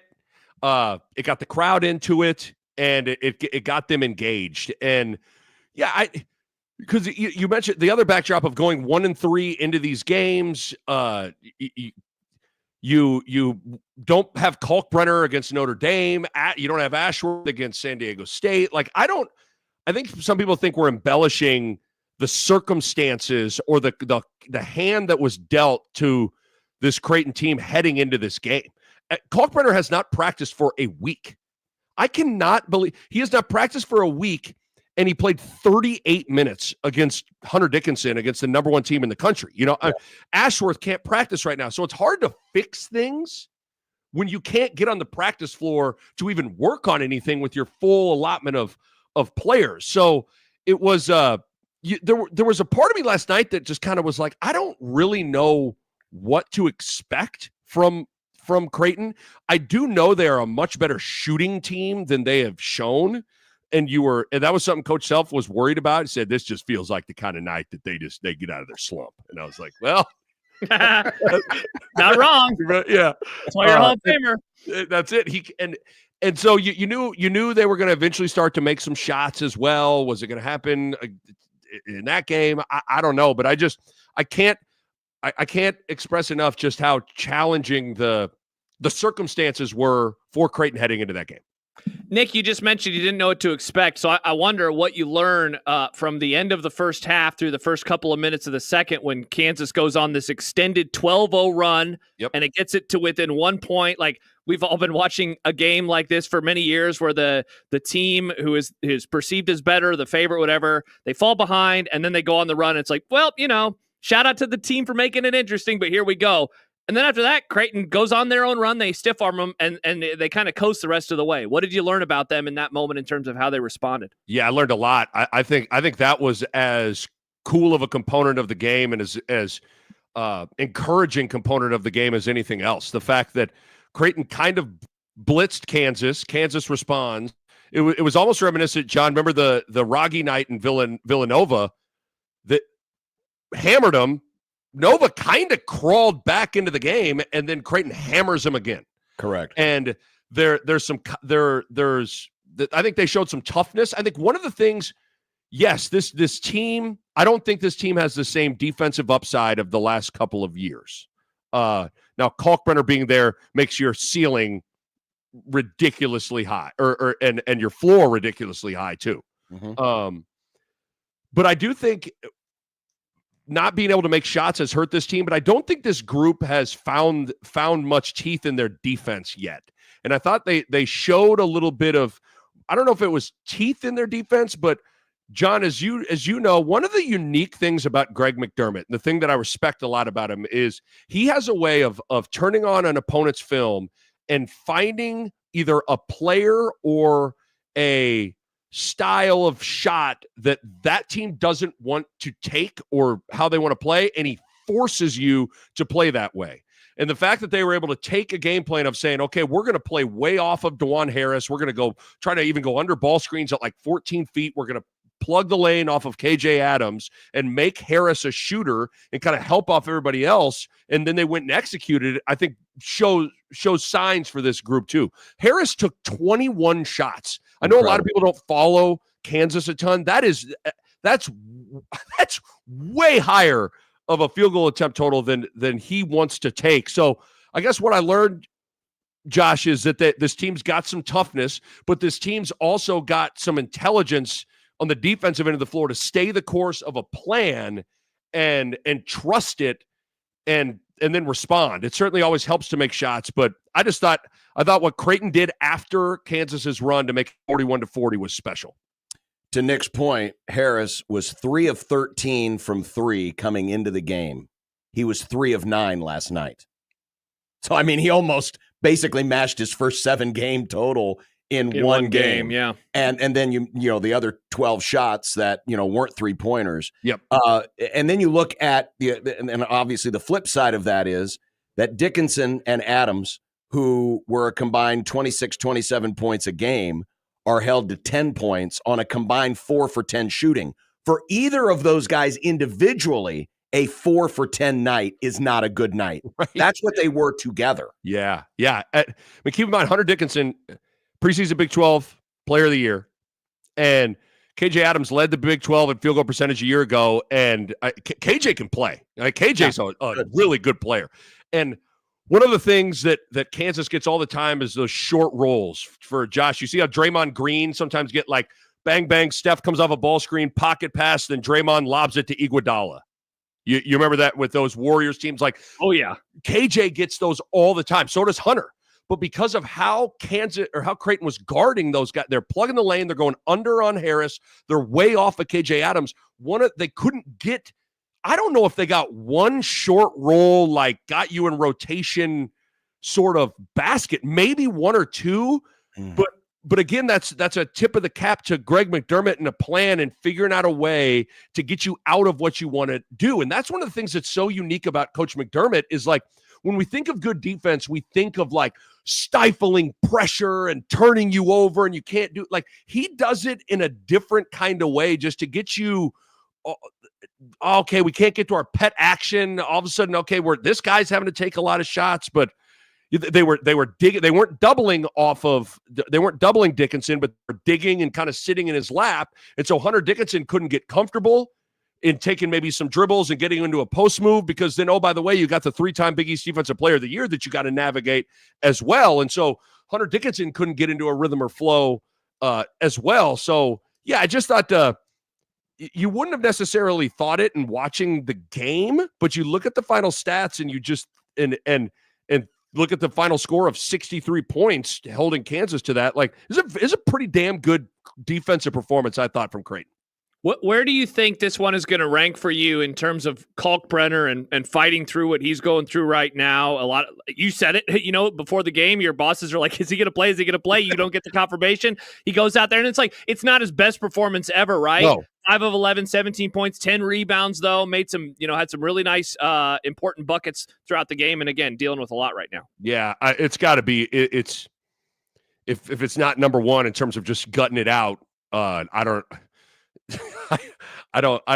know what really is. I mean, I know he was sick as a dog a couple of years ago with mono and all that, but this was kind of a different sort of deal. He's a tough guy, and he'll show a little emotion here and there, but he doesn't necessarily broadcast it, so you don't get to outwardly absorb it. But what a stud, man. I mean, and the crowd really, really reacts to Kalkbrenner. They react to Ashworth bomb threes, obviously. Who doesn't, right? But like the Blue Jay fans really, like anytime Kalk does anything, they even get excited when he goes vertical and that someone misses a layup. Like they're like, look at that. Like look at him contest and alter that layup. So yeah, that's got to be on I'm gonna remember that one for Kalkbrenner for a while. That was pretty cool. And it's funny, we've gone this far and we haven't even mentioned Pop Isaacs yet, who has the best night he's ever had with Creighton and had a career night shooting the three, went 6 of 9 last night. Nice. I've seen it, I've heard it, there's been criticism, and it's always hard when you're replacing a guy, basically he's replacing Trey Alexander, who, around here just grew into near legend status and now is playing in the NBA. And because his game is just different from Trey's, that, there were some folks who thought, oh, well, this guy's not going to fit. And also, he's such a serious dude. He doesn't show a lot of, he doesn't smile a lot. He's not that type of a guy. And so I think people kind of were cool to him early on. But man, last night, I mean, it seemed like anytime Creighton needed a bucket, they got a bucket. The 10-0 run that led to the technical from Bill Self that, erased what Kansas had done at the beginning of the second half. That was him. He had a couple of threes in the first half. That was him.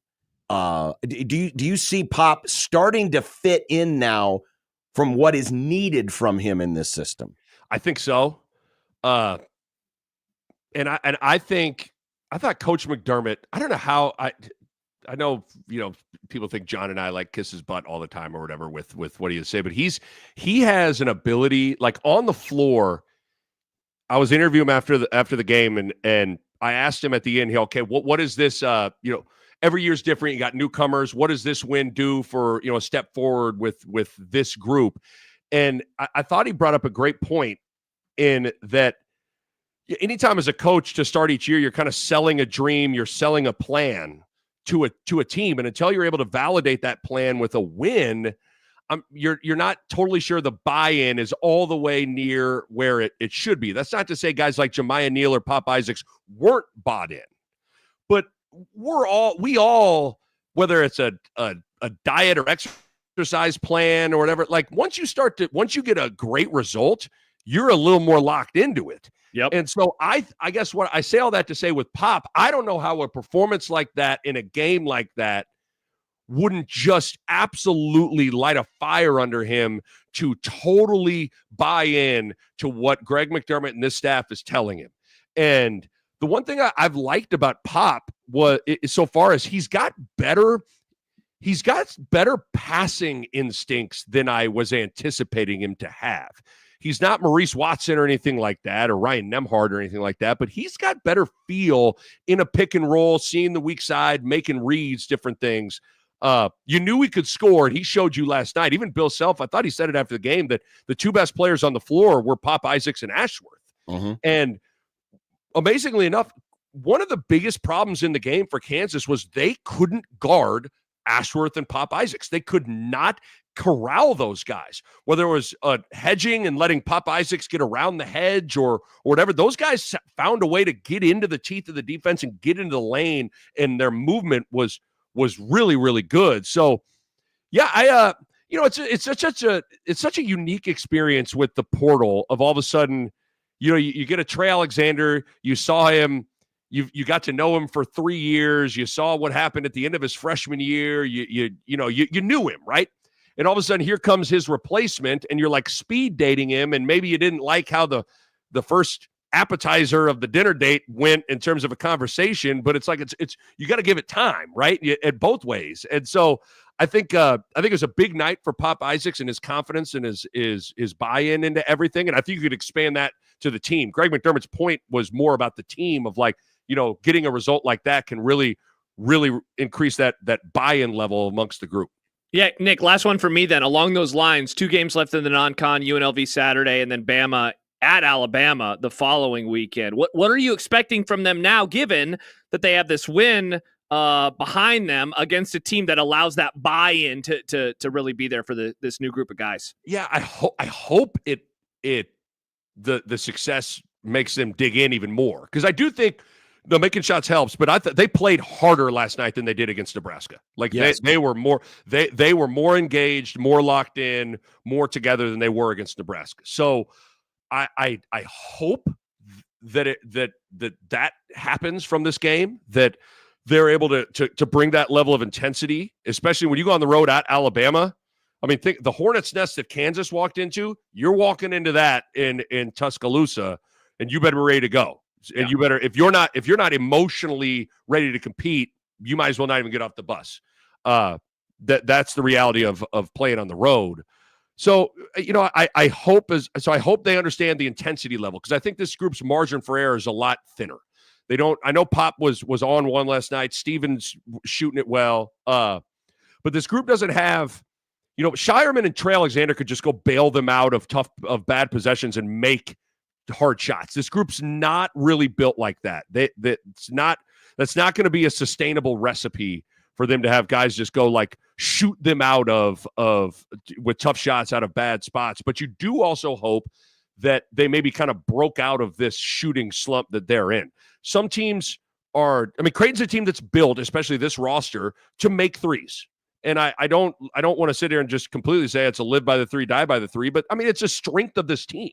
Like they have to perform at a high level how they're built, and the 3-point line is how this group's built. So you hope someone like Mason Miller now can exhale and make shots. You hope Jackson McAndrews knocked down some big shots in big spots. You hope he's continuing to get confident. I know Isaac Trout can shoot, and he's going to be able to find his stroke. But so you hope the 3-point shooting gets better, Josh, with confidence, and then you hope that level of understanding of like, hey, this is how hard you got to play. Like, this is how hard you got to play. I just think the last 2 games, Notre Dame, shorthanded, no Kalkbrenner, Pop sick, you find a way to, and even that game, you got up 30-13, Notre Dame came back, you still find a way to win the game. Yep. And then this one, the same sort of thing of all the stuff we've talked about. Like there are things that they're kind of like collecting along the way that I think that can help them as they now move into. Listen, the game on Saturday is no joke either. No, UNLV's they're a good team. Yeah, and beat them last year and dominated that game. I mean, Creighton never really felt in it last year in Las Vegas. So yeah, and you've got the whole coming down off the high of the win.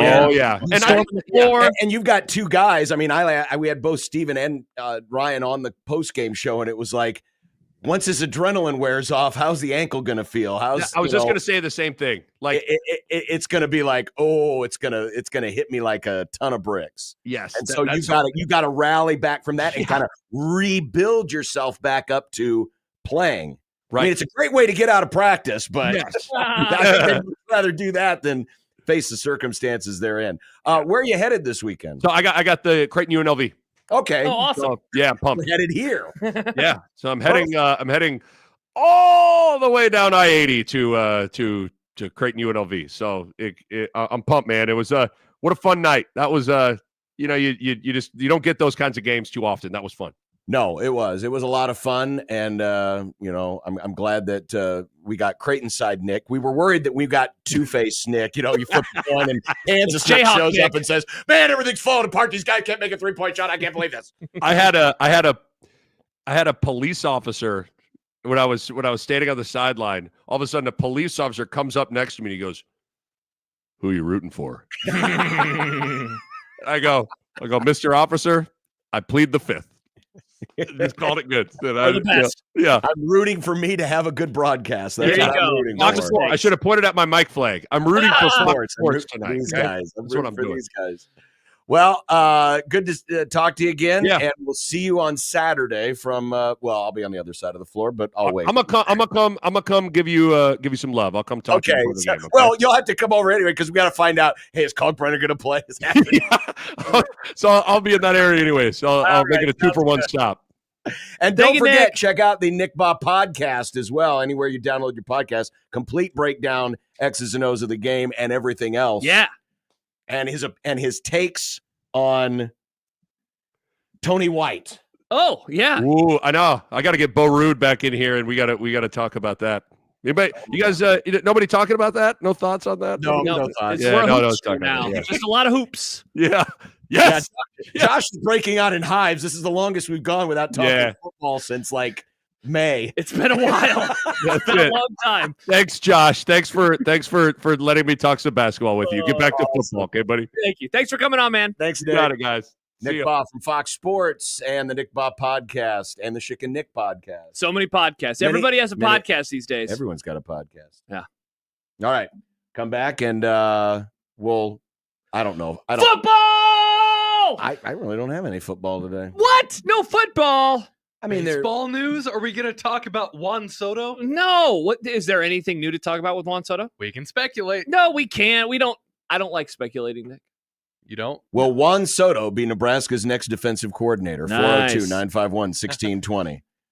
1620 the zone. Nick Grimm for Circus Sports Iowa. Tonight is probably one of the most anticipated TNF games of the season. Play along with all the action anywhere in the state of Iowa with the Circus Sports Iowa app. Live in-game lines that will update every break tonight, so it'll place you right in the middle of all the action. The props make every single play exciting, and the tight money line splits ensure you get the most out of the game. All of these factors together means that Circus Sports Iowa is the ultimate and only sports book that you need anywhere in the state of Iowa. Let's check out a few of the props for tonight's game.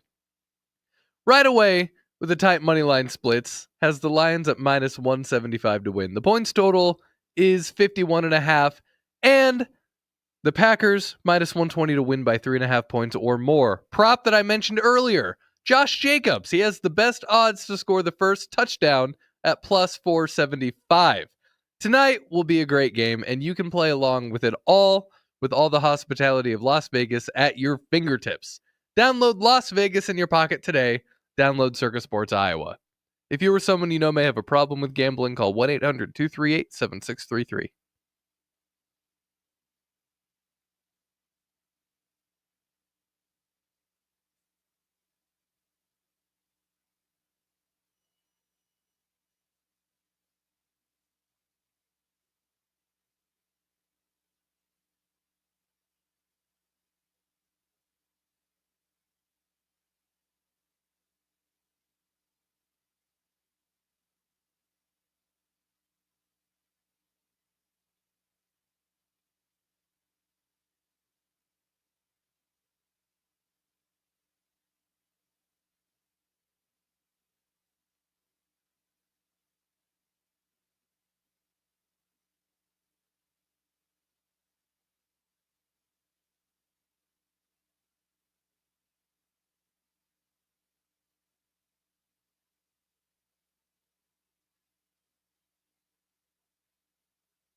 Welcome back.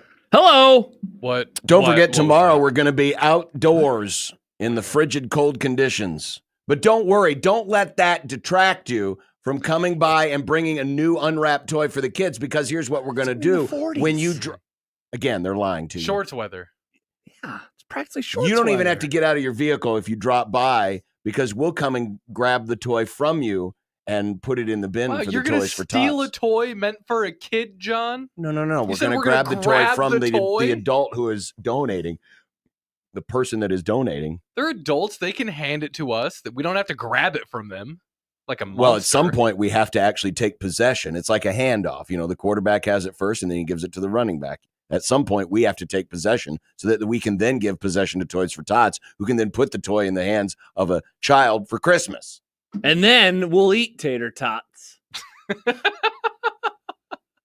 love Anyway, tots. that's tomorrow in our parking lot. The Grum will be out there live, so come by, say hi, bring us a new unwrapped toy for the kids for Toys for Tots. With our blankies. Are you going to bring a blanket, John? I'm going to have my Cowboys No, I'm not blanket. gonna- I'll put it over your lap, John, to keep you nice and warm. Maybe I'll bring my Roncalli blanket. Oh, I'm sure we that do have a blanket Roncalli- won't be disappointing at all. Like Oh, team it come represents. on.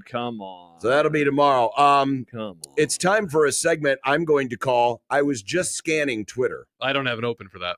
You Not don't, yet. because I literally just made this up. So I was just scanning Twitter Oh, Yeah. the For You. and just ran. No, not the For You. This is the following tab from Pete Thamel oh, Well, what did Pete say?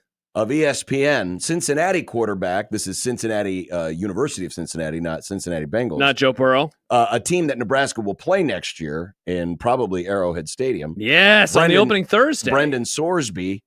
I'm just going to read the tweet as it is written. Okay. Cincinnati quarterback Brendan Sorsby has agreed to a new deal to stay at the school, per ESPN sources. He threw for 2,813 yards, ran for 445 more. He threw for 18 touchdowns and ran for 9 more. It's interesting because Sorsby will be the presumed quarterback next August when this game is played, maybe on the first Thursday of the season, maybe in Arrowhead Stadium, certainly against Nebraska. Secondly, this is the first time I have ever seen in this new age of semi-pro college athletics where it has been announced that a quarterback has agreed to a new deal to stay at the school. It sounds like, like when Yeah, I understand. when Dak Prescott agreed to a new deal. Is that to the stay with first time? Yes, that is the first. I can't remember I ever hearing it like this Interesting. by a college athlete. They're just an interesting observation, but it's also important because Nebraska this will plays be an them. experienced, good running quarterback playing Oh, boy. against a non-Tony White defense. Are we going to be there? Are we going to be there for the show? I might. think we should. Nick, We might. let's take the show on the road to Arrowhead Stadium. oh, so you can do the chop safely, so you can feel No, comfortable. I want doing to watch chop? the game in person, and then we can do overreaction. Something else And then I we'll have just a saw baton that on we can Twitter pass. X What did you see this time? from on friend of Twitter the X. Grum, Max Olson, who Joins will us join us tomorrow. tomorrow at 2:50. Let's go. Kentucky wide receiver Barry Brown announcing he's entering the transfer portal. One of college football's most exciting playmakers hits the market. Brown has put up more than 3,200 all-purpose yards and scored 18 touchdowns in 3 seasons. You might say, I don't care about no Kentucky wide receiver I don't care unless about his no name Kentucky wide is receiver. Wandale Robinson. But you should care because Barry Brown's former receivers coach is now Nebraska's current receivers coach. So when and that's part now two, makes it 2, by the way. This is 2 Yes. Kentucky receivers Yes. that are in the portal. Yes. I think Nebraska has a good chance to get the first one at least. Whoa. So when we do the second part of the portal people, because right now, Put it on the list. the portal people is everybody that's leaving. The haters and the losers, of which there are many. But when the portal actually opens and you can actually start withdrawing people from the portal people will start to be the people coming to Nebraska. See how that works? Nice. So right now you're getting the bad. Right now you're paying the bills. Behind the the bag. exit But in a portal. few weeks, it'll be like you're getting paid. Mm-hmm. So just be on the lookout. Barry Brown might be another name to watch for. And then another thing. What? This is from so many things. This is from the co-host of BYU TV's pregame show. The Soak Boys.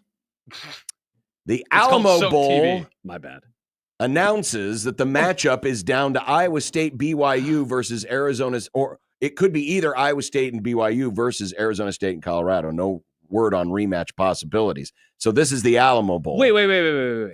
The bowl game Yes. could be Iowa State versus Arizona State. It could be Iowa State versus and BYU. It could be BYU versus Arizona either State? Iowa State or BYU versus either Arizona State or Colorado. That's the dumbest crap I've ever heard. It They're in the doesn't- same conference. I get it. It's because of the Pac-12 agreements, Yes, right? yes, That's stupid. yes. Don't do that. That's dumb.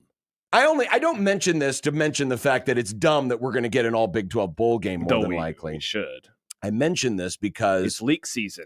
it is. It's Leak leak boys. season. Nick, time to bring back Leak Flash because we're going to get some bowl news at some point before Sunday, I think. So get the leak flash ready. Everybody's ready for the game to be played at Yankee Stadium. Like, we all know it's going to happen. I just wish someone would leak that they're playing at Yankee Stadium against a very particular opponent. It's not even real Yankee Stadium.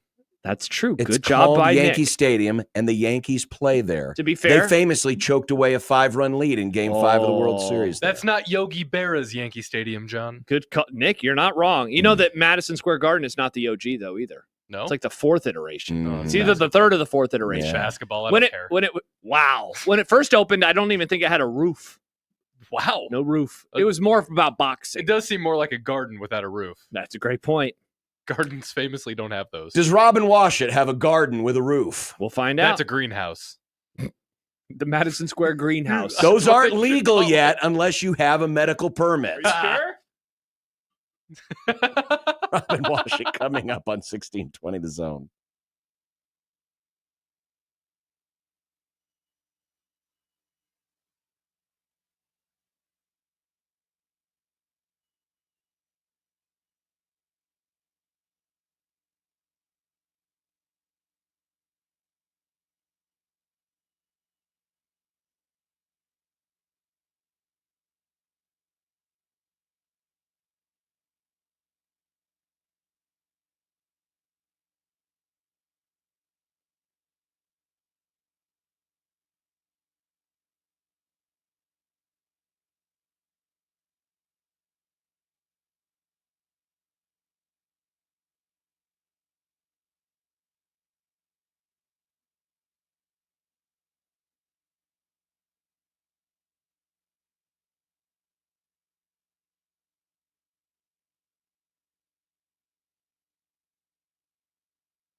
Now wait a minute, y'all. This dance ain't for everybody. Only the sexy people. All you fly mothers, you don't dance. Robin Washit. Blissful ignorance, I think it could be an advantage here. Robin Washit. Yeah, I'm a ball guy. Yeah. Yeah, it's going to be absolutely huge. The hot take.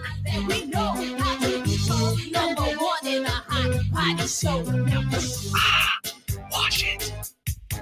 Wash it's good. Wash it. Yeah, wash it's real good. Wash it. Wash it's good. Wash it. Yeah, wash it's real good. Now, we have many serious things we need to discuss as Robin Washit joins us from HuskerOnline.com, including Nebraska's first foray into Big Ten competition in East Lansing this weekend.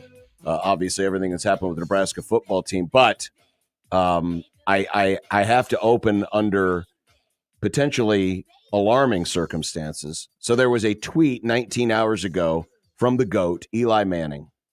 It is a selfie of him standing on the subway platform saying, first time riding the subway. And he has a very serious look on his face. He has not tweeted since.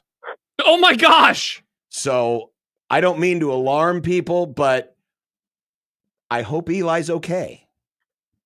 There was a Giants fan account that I follow that quote tweeted that and said, "Don't do it, Eli. You're all we have left." Saquon left us. It's all we have. I agree with that. He's literally him and Tom Coughlin are the only vestiges of our history that we still cling to. Robin, I know that there's been so much talk about like how bad the draft is. I guess at least in terms of quarterback, are you a Shedeur guy or like, I guess, what are you hoping for with the draft?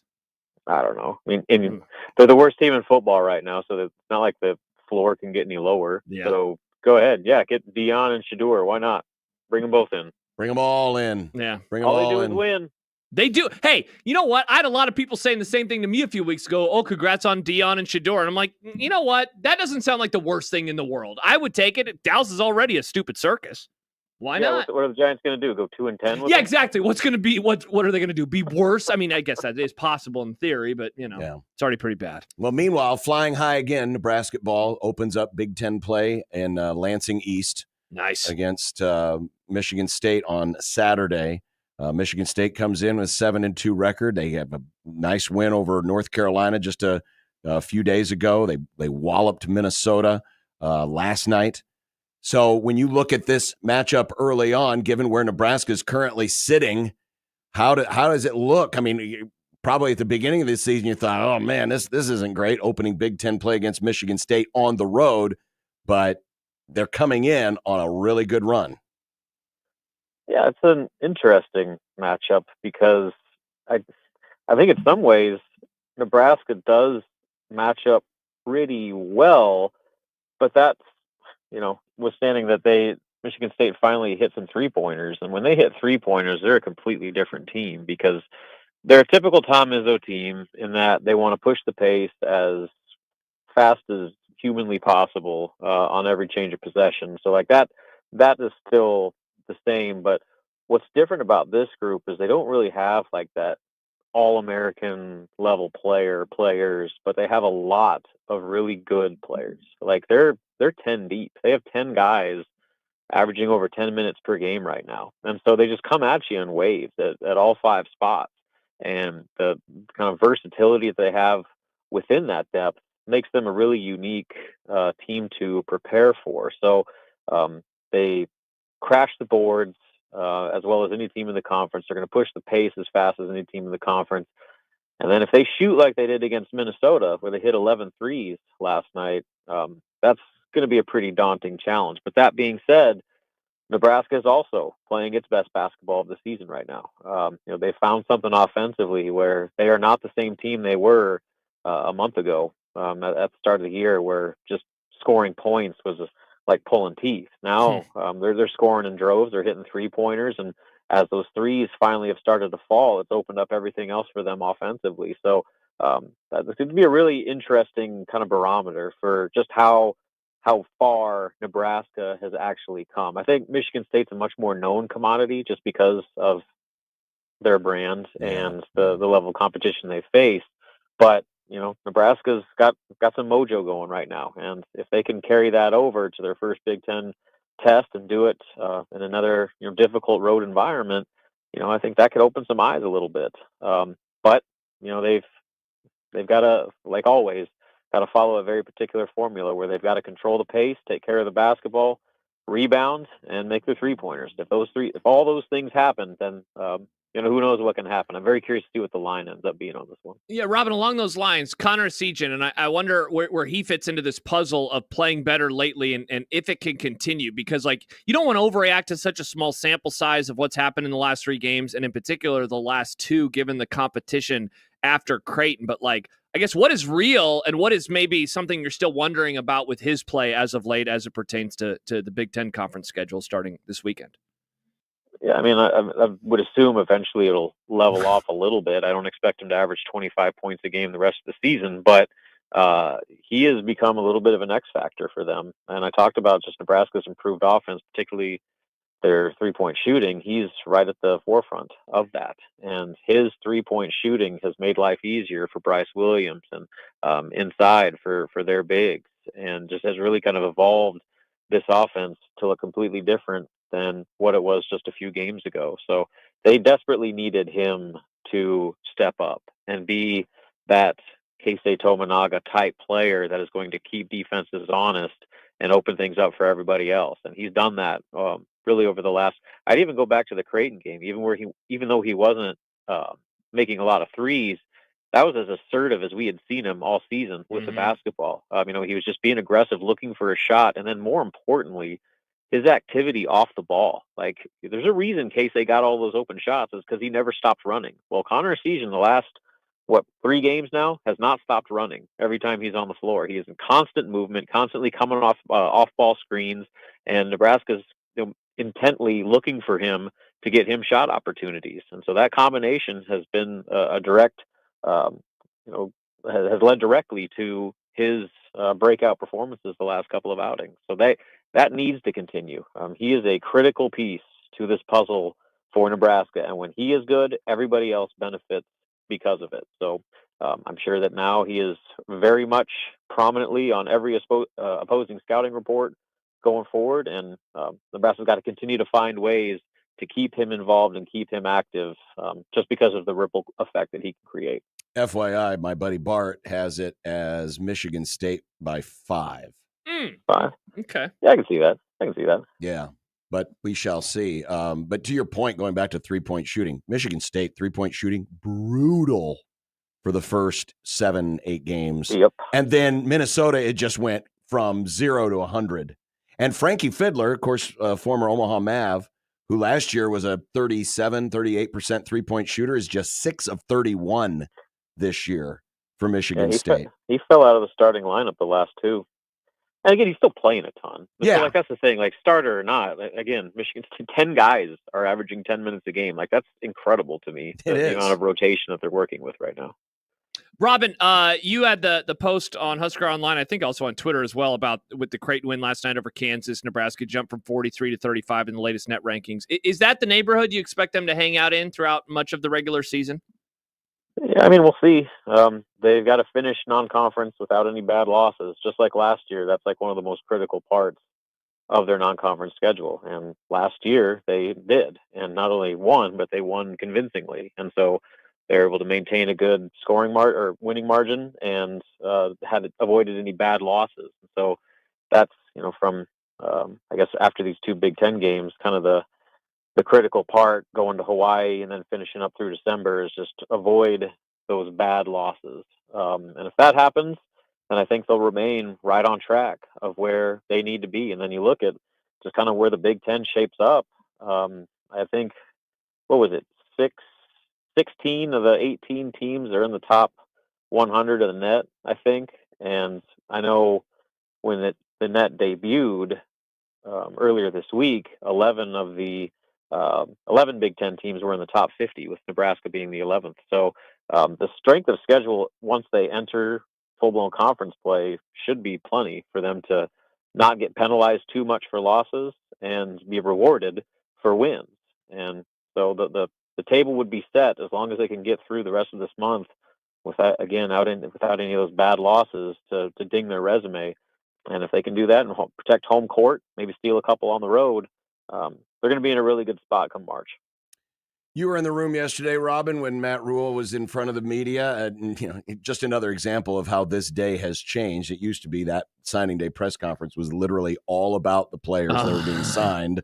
Now it seems like there was more probably answered about the uncertainty, coaching changes, reflecting back on some of the things from the Iowa game, just almost everything but the signing day. What stood out to you from yesterday in terms of, what Rule said and kind of now as he tries to set the tone for the offseason? I know there's still a bowl game, but we're really now working into the transition season as we figure out what this team's going to look like in winter conditioning. Yeah, I mean, I guess he covered about as much ground as you could possibly even fathom with everything that's happened since the last time we talked to him out in Iowa City. And so, I guess where you start is probably at the staff. The defensive coordinator position is the biggest domino that needs to fall right now, because from there you figure out who your next D-line coach is going to be. And then with the roster situation, a lot of times guys enter the portal just to have kind of a safety net as things at their current situation might play out, and then they can make a more informed decision from there. So there will be a ripple effect from the D coordinator hire as to, one, how many more guys leave, and then two, if any of those guys that have entered the portal, maybe reevaluate things and think about coming back. So it starts with, again, the staff, particularly the defensive coordinator position. And, he didn't really set any pressing deadline. He said I could have it in 2 days or I could have it next month.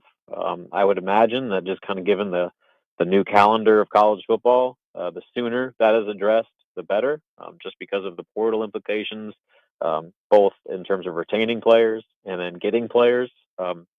Having a vacancy at that position for too long doesn't seem like a great idea. So I would imagine that's probably priority number one. And then again, once that's addressed, then I think the conversation kind of evolves with everything else that Nebraska's dealing with.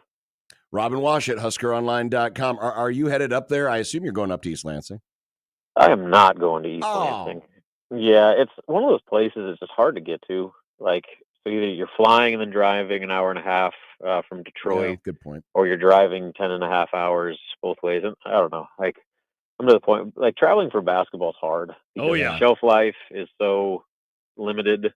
I guess they do have almost a week before the next game, but I thought about it and just decided that I'm going to sacrifice this one and save those trips for later in February, March. Well, you want to save your Detroit trip for the Detroit Bowl game. Exactly. I can't experience too much Detroit, right? No one can. Indeed. Oh, Robin Wash at HuskerOnline.com. Thanks, Robin. Yep. See you guys. That's Robin Wash. Are we planning to drop when there's coaching news? Like, we have the portal stuff. You have the portal people. We have the portal What people. do we want to do with when coaching stuff happens? Because we got something from Football Scoop about Nebraska staff. Oh, really? Do we want to do a little tease? Stay tuned. Stay tuned. We'll talk about it next. News is coming up on the Nebraska coaching staff. Mm-hmm. Oh, he's got the wide-eyed look. Ooh. Who will it be? Who is Nebraska's next defensive coordinator? Will we find out on the other side? Let's see. Stay tuned. But first, Jays fan, if you would have gone on to athleticsontheline.com and pledged $100 for every time Creighton beats a number one basketball team, you would have been, donating $100 towards Creighton's NIL. That's how it works when you go to On the Line. It's a great, fun solution. And for those of you who don't have the huge money to just donate to NIL, you can just choose any measurable metric. Could be number of wins, could be number of points or rebounds from your favorite player, whatever the case may be. And then those funds go to that school's NIL fund to help retain and recruit the best student athletes. For Blue Jay fans, you can go to athleticsontheline.com. Husker fans, you can go to athleticsontheline.com. Omaha fans, athleticsontheline.com. Find out more. Go there today and make it a fun way to give what you can to your school's favorite NIL. So gamify your giving. Donate a dollar amount for every win or other measurable metric from your favorite team this season. Sign up today. It's athleticsontheline.com.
You know, we used to have a thing. That's true. Oh, by the way, another reminder. We're going to be outside getting toys for tots, donations. With our blankies. I'm not bringing a blankie. John, bring a blankie. Come I don't on. want a blankie. You're not too manly for a blankie. It has nothing to do with manliness or non-manliness. I don't feel like having a blankie around my legs. I would rather just have the space heaters. Hell, I'd rather it be summer, but somebody on this show decided, yeah, I'm going to make me better, and I'm going to get really cool. You can't blame me. You cannot blame me for the globe spinning. I'm blaming you. It spins. I'm blaming you for wishing this upon all of us. Well, now it's the end of football season, so I'm ready for next football season. Can we fast What do you forward? mean it's the end of football season? We got conference championship games this There's week. like 5 we're going games to left. talk with Todd Furman in 30 minutes. I am excited for And we're Todd. going to talk about Todd. football games. So don't give me this football season's over All right, crap. all right, you know how fine. much? I'm Do you football-pilled. realize we still have 2 full months of football left? That's true. That's a great point. Thank you. 2 full months. The weekends will just start dwindling in number of games. Like, that's the season we've entered, and that's where I start getting sad. There's just fewer games. College baseball is just around the corner, Josh. There's so many games in college baseball. Now I've lost my train of thought. Oh, yes, Toys for Tots. Toys for Tots tomorrow. Come join us out in the parking lot tomorrow. You can come and console Josh on the lack of Thank 18 games being on in the same window. Thank you. So now he's going to actually have to stick to one game this weekend. You know, during at the a SEC time. game, there's just one game. It's I just know. The, And then after you and the Creighton game. I'll have the Creighton game on the second TV. You should be feeling sorry for me.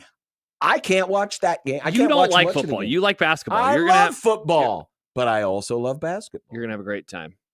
Anyway, Toys for Tots tomorrow. We're out in the parking lot. I know it technically it says it starts at 3, but come on, we're gonna be there. So if you need to bring, if we can hold on to during the your toys crossover. Bring the new Give us your unwrapped toys. toys for the kids and your tots. and no, Bring some aioli. No, Josh you're likes not aioli giving. with a sauce. Thank you, Nick. You're not giving up your. It's What was not that aioli tots you had for at that toys. place? It's toys The for kitchen? tots. What? What was that aioli that you got at the kitchen? It was just some aioli. It was good. I think John was originally about to say that we used to have a little sounder for big breaking news. Anyway, we used to have a sounder. You know, Josh is looking for all these specific sounders. That's true. We used to do this all the time. Hit it, Nick. Sports Flash.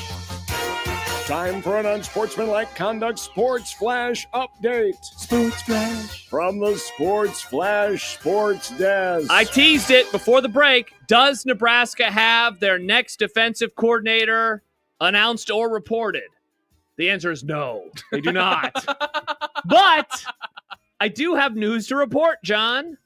I have news to report, and I'll say it right after this. Sports Flash. Stinger from Football Scoop.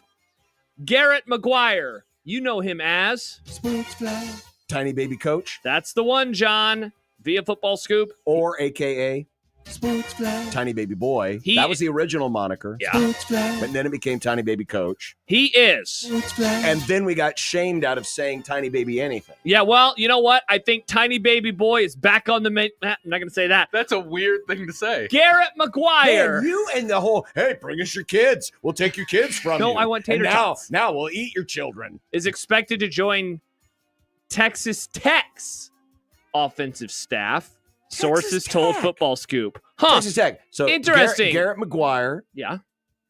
Yep. Did you know Yep. that the last name of Texas Tech's head football coach is also McGuire? What a coincidence. Wow, That'd be like interesting. if Matt Rule hired Dick Rule, Nice. And that's his son, Dick. Hello, or it's me, Dick Rule. or when he was the head coach here, Is that Scott Frost hired David Frost. Is this just a coincidence, or are they related? Nick. His dad? Yes, it's Is his this dad. They're doing a nepotism? It's Papa McGuire. God. What is this, Papa, Iowa? Papa McGuire sounds like a Pop, can I come home and be a the coach? off-brand Papa Murphy's. So- I can't afford the Papa Murphy's, can but let's afford- get the Papa If- McGuire. Pop McGuire. If Garrett is tiny baby boy, is his dad big Big boy burly. daddy? Big burly daddy? I don't know, Nick. That has a different connotation. But yeah, so that is the latest. This is so unsurprising. You know, yesterday, Rule was like, yeah, everyone's still here. And everyone was like, well, I guess there's no more moves coming. And it's like, no, you idiots. Of course things are going to change. There was no way in hell McGuire was going to stick around to be some random wide receiver coach lackey. And it's why I still don't buy that Satterfield's going to be on the staff either, because that'd be weird and awkward. So I think he's and bailing very too. expensive for a tight end coach. And don't forget about the $1.4 million. So there you go. Ha, Joel, don't talk about Scott Frost's family. We're allowed to talk about the McGuire family, though, apparently, because he is going to Texas They're Tech doing it to be with Big Daddy McGuire. Big as burly daddy. Big Burly Daddy. There We you are- go. We are now Mm-hmm. sans Garrett McGuire. Yep, he's gone. All those jokes. Garrett with one T Well, or two T's. Wouldn't it be McGuire. funny now- if we just now- start calling him Garrett McGuire? You know what's going to happen? It's a good idea, Nick. Good bit. All the shamers, all the callers, all the emailers. I never all, liked him anyway. He all- sucked. All the message board posters who are on Connor first and then us for calling him Tiny Baby Boy or Tiny Baby Coach are now going to start using Tiny Baby Boy or Tiny Baby Coach, because just like with Tony White, oh, thank God we got rid of that guy. He was a piece of crap. No good. Now, in this case, I mean, you could make the argument that He was a Nebraska's piece of crap? No, Wow, I'm not going to say that. I have no question in my mind that Garrett McGuire I can't believe he's leaving before Toys for Tots Day. can be a good coach. Nick, that might be your best joke. Thank you. That's pretty good. He's not going to get that baseball He was going to glove. get a playbook, a toy playbook. Little Hot Wheels. Here you go, little guy. Nice. That was funny. Anyway, Mm-hmm. I'm not here to say that Garrett McGuire cannot or will not become a good coach. Every coach used to be a young coach, right? How's Brian Ferentz doing? Forget where is Brian Ferentz Brian at? actually had some success. The Brian man of the group. Brian, Where did he go again?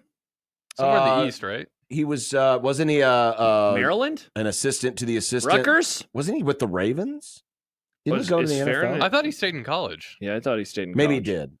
Brian Ferentz, Maryland sounds right.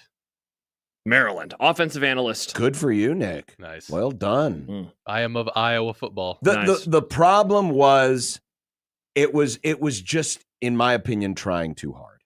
Text coming in. There was only room for one tiny baby boy in the state. McMaster scared him off. Oh, no. We our own new tiny baby boy. Oh, the nickname's back, folks. Hell yeah. This is great. Man, I don't want to undermine with tiny baby co-host. That's not nice. You're the one who called him it. Well, no, the only reason they're saying that is because the one picture of him, he looked very, very young. Of which? Who? Well, of ours or theirs? Of theirs. Whose of tiny Matt. baby are we talking about? Which tiny the baby? The picture that Josh used as or was it Josh? Who was That it? made the graphic? Yeah, Yeah. that made the graphic. Yeah. One that was sent to us, by the way. That was a picture that was picked out and sent to us. People to forget use. Josh Interesting. was once young too. We all were. Yeah, People I was. forget I was a ti- once young too. I was a tiny baby. I'm apparently not young anymore. This is crazy. Nick is now an old. 1620 the zone. I hate this. Get off my lawn. But There you go. But the overriding point is this. It's just, and maybe we're seeing the transformation already underway when it comes to Matt Rule's staff. You know, some of the criticism of Matt Rule's staff has been, a lot of people Inexperience. and a lot of people that he's worked with. Well, first off, I mean, most coaches usually hire people that they have worked with or are familiar with. It's very rare. It's very rare that a new head coach walks into a situation and says, nope, I'm just going to go out and I'm just going to close my eyes and I'm just going to say, all right, give me a blind resume. This is like the NCAA tournament. It's a blind resume. Oh, this guy was first in, yards per play and second points and blah, blah. Okay, we're going to hire this guy. Thank you. This is one of the most tired complaints in all of sports. He just hires his buddies. What are you talking about? They hire people that they know. They hire people they know and that they they've trust. worked with. And it's no different than you're trying to build chemistry on a football team. You're trying to build chemistry in a coaching I would staff. hope that we don't have to start to keep doing the buddy stuff with Rule, given that he moved Satterfield down with 3 games left in the season. Then he brought in Holgerson, and he gave Holgerson free reign of that side of the ball. John, I'll be honest, man. In the last month since Holgerson came on board, I've been operating under the assumption of a few different things. One, that he was going to stay on as OC. And 2, that he could move on from some coaches, but not all of them. I thought that Donovan Raiola would be back, and for the record, I still think that that's going to happen.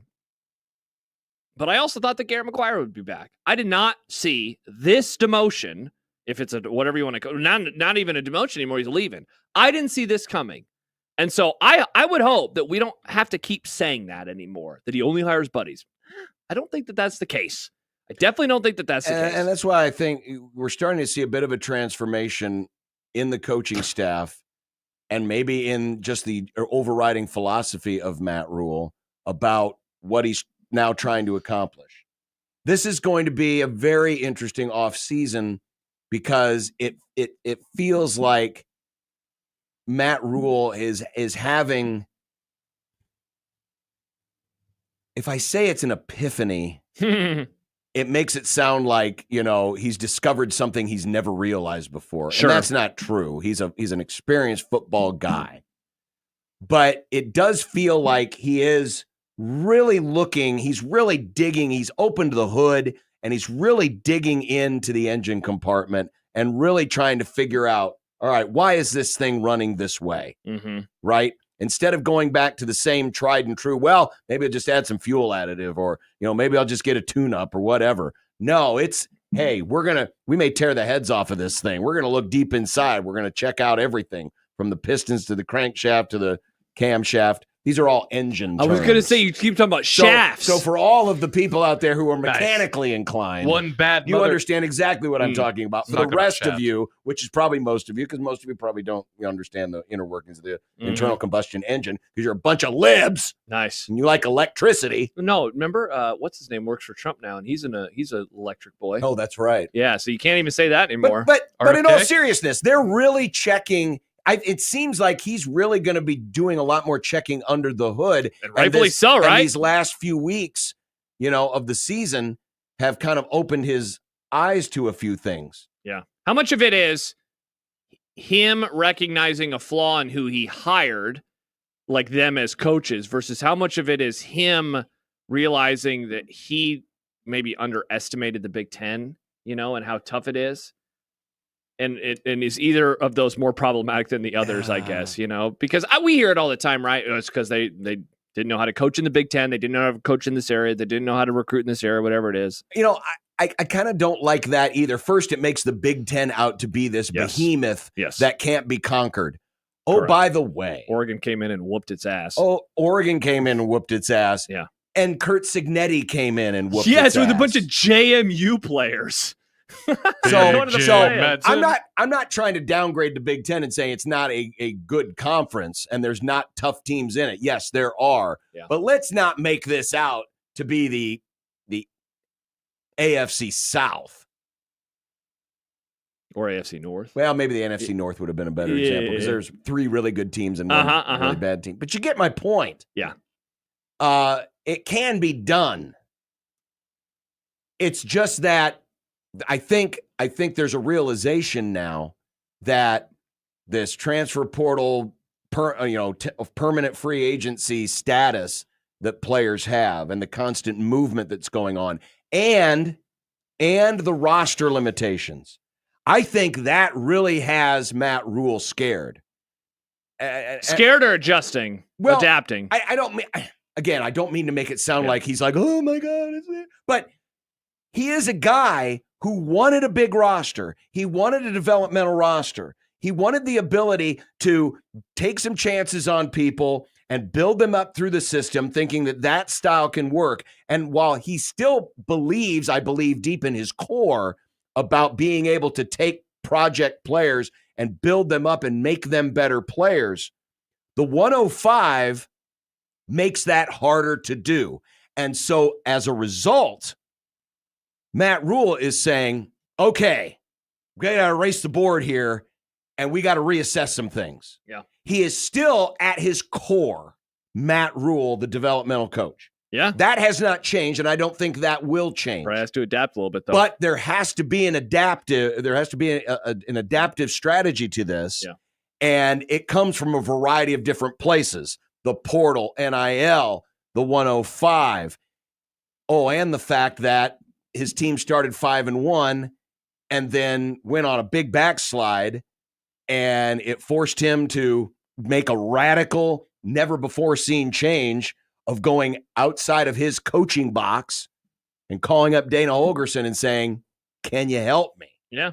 And so through doing all of that, this is part of a grander strategy. Again, opening that hood, taking that engine apart, and trying to see exactly what he can do to make all the pieces work together. And so I think some of this coaching strategy is a part of this.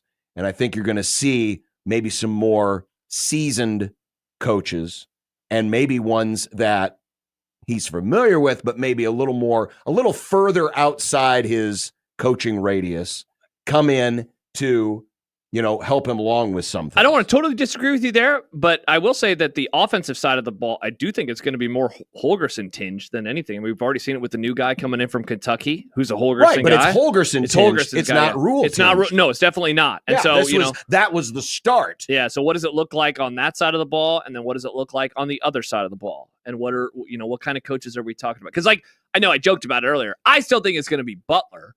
If I were to guess right now, I would say Butler is the DC, and Phil Snow is involved heavily, but not as like a full time. He is an analyst, kind of overseer. But I think that those two guys will be on the staff next year, and one of them will be the DC. What does that look like? I don't know. And then what does it mean for the rest of the group? I mean, they need a new defensive line coach now with Robinson gone. And then of course what continues to happen on offense. I can't imagine Satterfield is back. That's just really awkward. Is Glenn Thomas back? That's a coach that I feel like we never mentioned. I think Barthel is going to be gone too. So, I mean, to go back to the original conversation, it's quite the makeover. Let's make it super awkward and bring back Scott Frost. That would be, he wants to go to UCF, which we didn't talk about yesterday, and that was among the many things that happened yesterday. Scott Frost wants to coach again, and he wants to beat UCF. Does UCF want him? We'll find out. Wow. Or do you think the Rams are pushing him out, or? No. Does UCF want him? Why would they push him out? I understand he does a fine job gathering copies and getting the coffee filters changed out. Mm-hmm. Yeah, he wants to go there. Does UCF want him? He wants to be their head coach.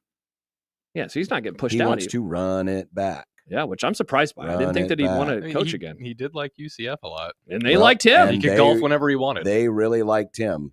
I'm guessing there's a part of him that says, "Man, I really regret that move." Who does UCF have now? Nobody. Oh, nobody. Because Gus Malzahn. That's why he wants to go there. Because their head coach is gone. I didn't know if it was one of those. It's like, hey, take me back. No. Well, here's what's funny though. I don't think you're wrong, John. He probably regrets it. On the other hand, though, new era college football and UCF's in a big boy league. So that would, if they do it, it will be fascinating. And that's not me saying Scott Frost sucks. It's just it's a different era of college football now that Frost hasn't coached in. Yeah. And again, they are in the Big 12. They were in the AAC when he was having their success. And he was, again, only there for 2 years. And let's not pretend that Scott Frost seemed like he was wrapping his arms around the new way of doing things. Absolutely not. And I don't say that as if that's a bad trait. I don't blame anybody with the Jay Wrights, those coaches who are like, this world's not for me. I get that. I totally get that. But Jay Wright's older. No, he's older, but age doesn't matter to me. But if you want to coach in college, it does. I get it.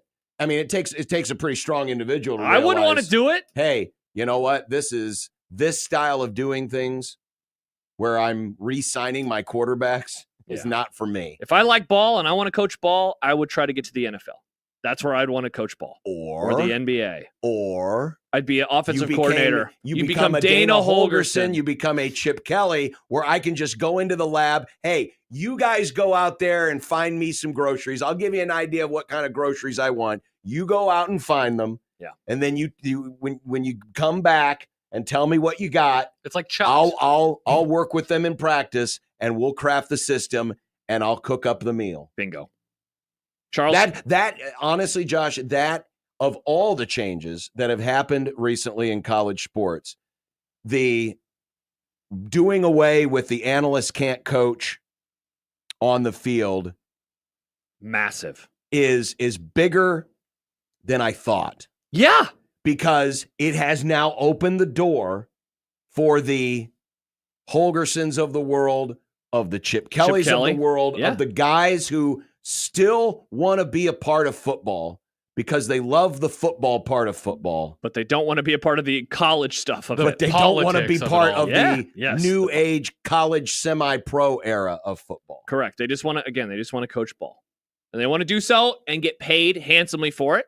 Look at what happened. I mean, now, look, part of the UCF of it all might be that Gus Malzahn was beating the posse out of Dodge. Yeah, I think that's a big part. Now he gets to be an OC. Let's see. Charles says, is Danny White still the AD at UCF? He is not. He's at Tennessee, and he brought Josh Heupel with him, who was at UCF, to Tennessee. So Danny White, Frost's former athletic director, is not there anymore. Yeah, so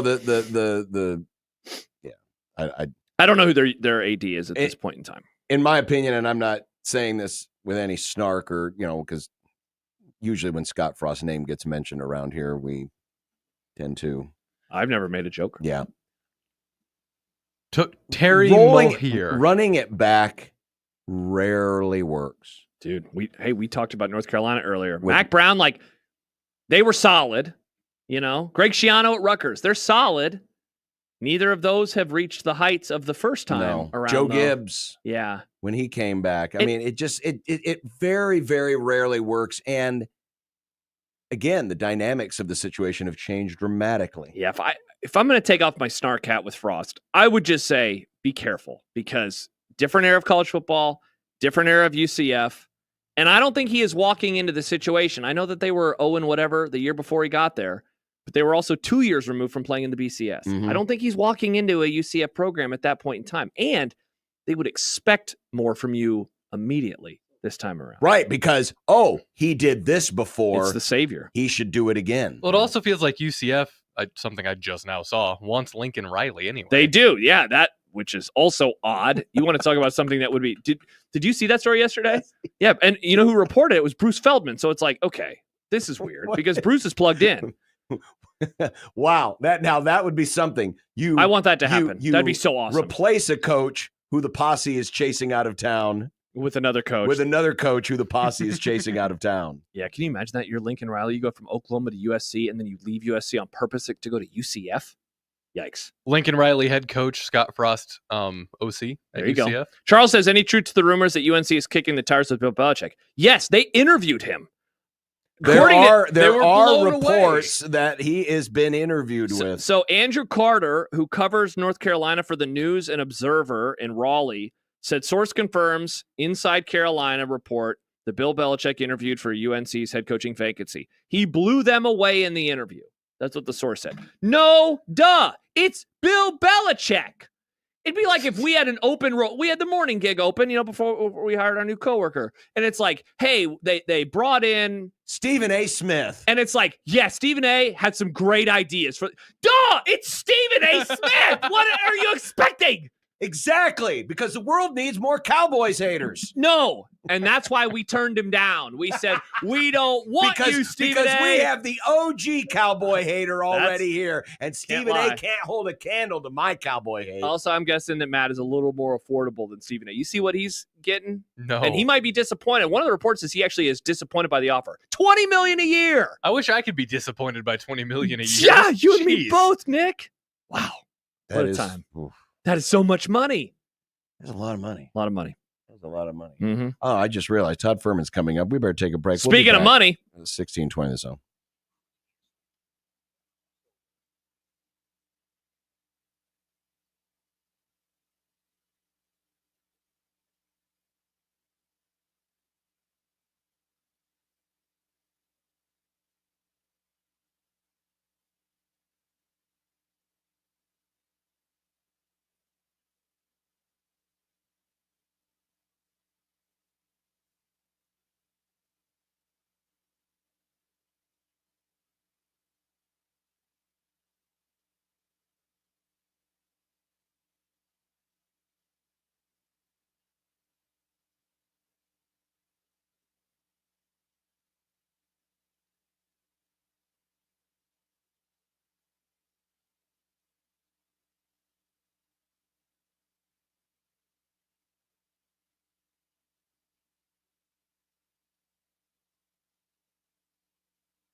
Did you see this? Did you hear about this? Hang on a second. Are you good? I'm kicking my soapbox over No, here. you stop John, it. get You off of can't it. blame the soapbox for this. Get off. Remember when the can't idea do of getting rid of the divisions was going to make championship games great again? It is. Oh, You yes. cannot argue that they're this game is fantastic. not bet. They're fantastic. This is first They're of all so fantastic that they are This now is so talking weak. about getting rid of them because they might hurt teams.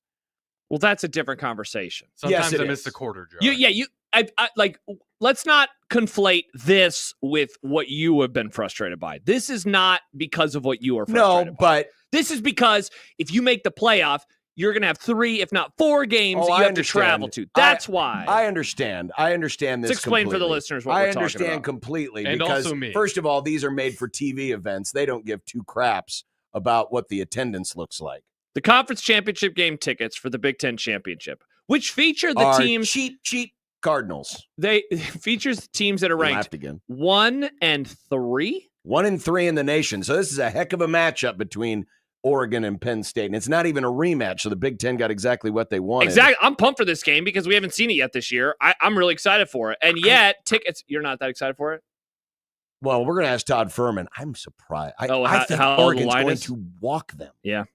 I really do. Maybe it's still my 40-year dislike of Penn State. It could be. I That mean, could be look, playing. I But think man, Oregon's I'm a way better team. Watching Penn State, I've not been impressed. Also, they're healthy and they're going to be on a fast track inside. Yeah. Yeah. Oregon should roll. But the I'm excited. tickets are very, very, very cheap. $12 will get you in the building. And you and I have been to that stadium. Great seats everywhere, even if you're in It the is. upper deck. It is. It's so small that you're going to have a great Indy's seat. a no matter- fine town. There's great eats. There's Yeah, shrimp cocktail. There's a lot of good Especially stuff if you get there. reimbursed and your boss is frustrated to reimburse you. Yeah, Am I right, John? he was kind of reimbursed. Yeah. But no, the conference championship game get in market. Now, I have not looked at the SEC. Where did you find? Where was that? What website was that on? I think that was the StubHub. All right, I'll look real fast. I'm guessing it's a little pricier. Well, the SEC has always had, and They have. not to do the whole it means more thing, but it does. their conference championship game has always been a big event. Yeah. Regardless of the teams that are playing in it and regardless of the circumstances, because there's just something about it. And it also helped, by the way, 108 is the cheapest get-in price at For the Georgia, Texas, Yeah. The other part about it is, though, where's the SEC championship game? Atlanta. Okay, so Georgia is obviously in it. Atlanta's in Georgia. Texas not that far away. Indianapolis, if you're in Eugene or if you're in State College. And again, now with the expanded playoff and the loser of either of those games will have to play, if they're going to go to the title, 4.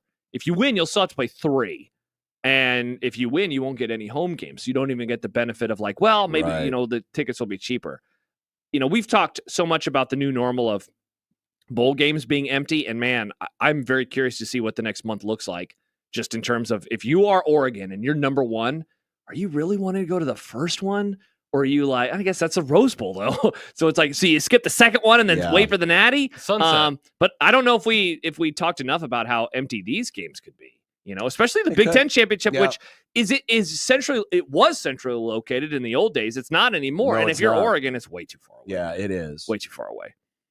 No, it's nothing. It really doesn't have to do with the non-divisional outlook, but any chance I get to crap on that stupid Oh, idea, we know. I'm We know, going to John. do. What's funny is if the Big Ten would have brought the West Coast schools in and kept East-West, this, in theory, would have been or could have been the championship because Oregon would have been in the West, Penn State would have been in the East. Now, scheduling we don't know about, but...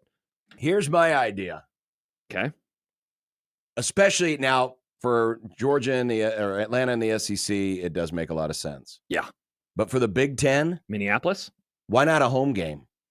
Number 1 seed gets the home game. You know what? That's a good idea, especially given that the 1 seed, if they win, won't get a home game in the playoffs. Bingo! Man, that'd be sweet. So Oregon would be hosting. Now, of course, you still have the wonkiness and the stupidity of, Put the you can soapbox still have away. 3 or 5-way ties. We don't have time for the soapbox. But in all seriousness, John, that's an awesome idea. the Big Ten champ is likely never going to host a playoff game unless in they the change. current format of the playoff Yeah. where the top 4 teams get buys into a bowl game. Yep. So why not make this the reward? Oregon would be hosting this weekend. It would certainly add a lot of intrigue to the regular season, and it would guarantee you a packed house and a great atmosphere. That's pretty cool. Pac-12 did that in the early days of their expansion. Oregon hosted a Pac-12 championship. Multiple Pac-12 championship games. R.I.P. Yeah, those are the old days. Yeah, Pac-12 is dead now. Sad. But then the Big Ten would say, well, but then Indianapolis wouldn't pay us. Shrimp cocktail. People would miss St. Elmo's. People love St. Elmo's. Well, then you know St. what? Elmo's could bring Then you know what? The Big Ten can bring Butler in, and Butler could elevate their football program, and Butler can host at the Hoosier Dome, whatever they call it. What is it called? Lucas Oil Stadium. Lucas Oil, yeah, indeed.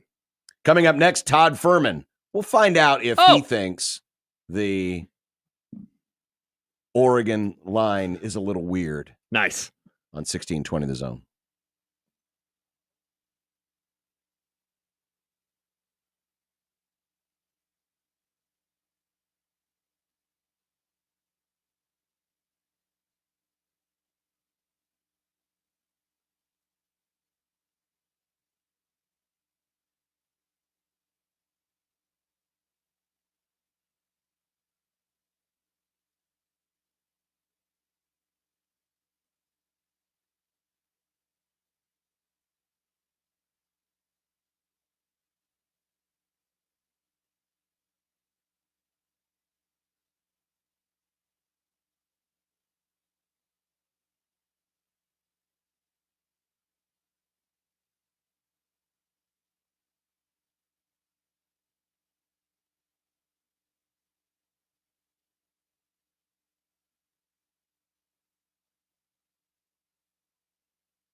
So it should be another great weekend of football. Todd Furman from the Bet the Board podcast. Time to talk a little money.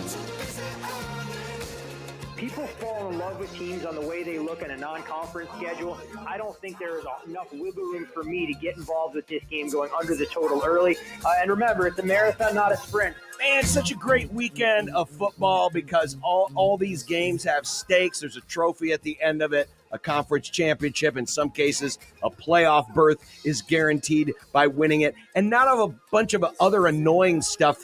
So you can really focus. I hate you. Really focus on these games. Todd Furman live in the desert. How you doing, Todd? Hi, Todd. I am doing well, gentlemen, and congratulations to Cornhusker Nation. I haven't spoken to you boys since we know Nebraska will be playing a 13th college football game for the first time in a long time. So kudos to that long-suffering fan base. They got, and shout out to the Bet the Board pod, who now no longer has to break down Nebraska with Satterfield calling plays. Am I right, Todd? Hey, look, we look for small victories around these parts, so that definitely heads in the right direction. And like I said, unleashing Dana on bowl season, hopefully in an exotic location, not the Quick Lane Bowl in the Motor City, will be the gift that keeps on giving for all Nebraska fans making the trip. Would you consider Yankee Stadium in New York an exotic location? It can be an exotic location depending on how far you venture into some of the various boroughs there. And the cold, frigid weather will have everyone feeling right at home around the holidays. Yeah, it'll definitely feel like Christmas. Well, I haven't looked at the forecast, but I know it gets cold and snowy sometimes in Boise, and they are hosting the Mountain West Championship game. And this is it's a play-in game based on where the rankings are. The winner of this game is going to be the G5 representative into the college football playoff. Teams have already played once this year. Boise got the win. Now Boise has to win again against UNLV in order to get that playoff spot. They're a 4.5-point favorite at home against UNLV. How does this game differ from the one they saw a few weeks ago? Third meeting for these Mountain West Conference rivals trying to do battle in the last calendar year, and Boise has gotten the best of UNLV not once but twice. Both coming at Allegiant Stadium, a 44-20 win in last year's Mountain West Championship, where Boise rolled up 300-plus yards on the ground, which was better than UNLV's total offensive output.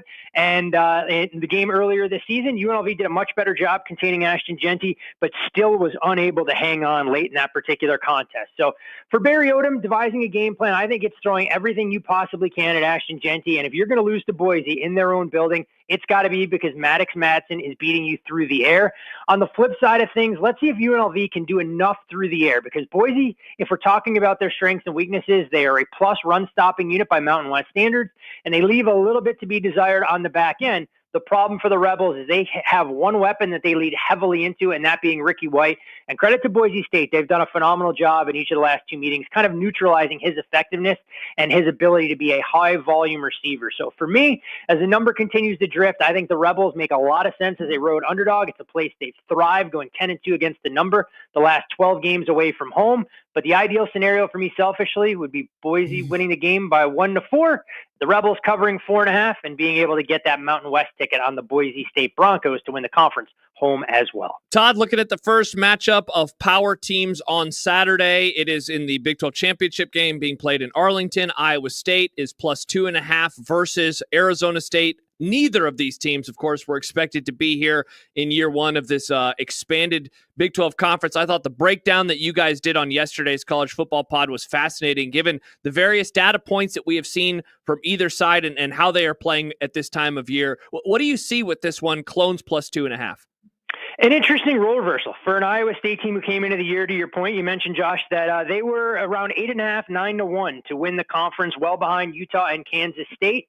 And now we're looking at Iowa State listed as an underdog for only the second time all season and the first time against a Big 12 opponent. When you go through Arizona State and what they've been able to accomplish, kudos to Kenny Dillingham and company. This team came into the season at a price tag of 150, upwards of 200-1 to win the conference, and here they are laying a short number.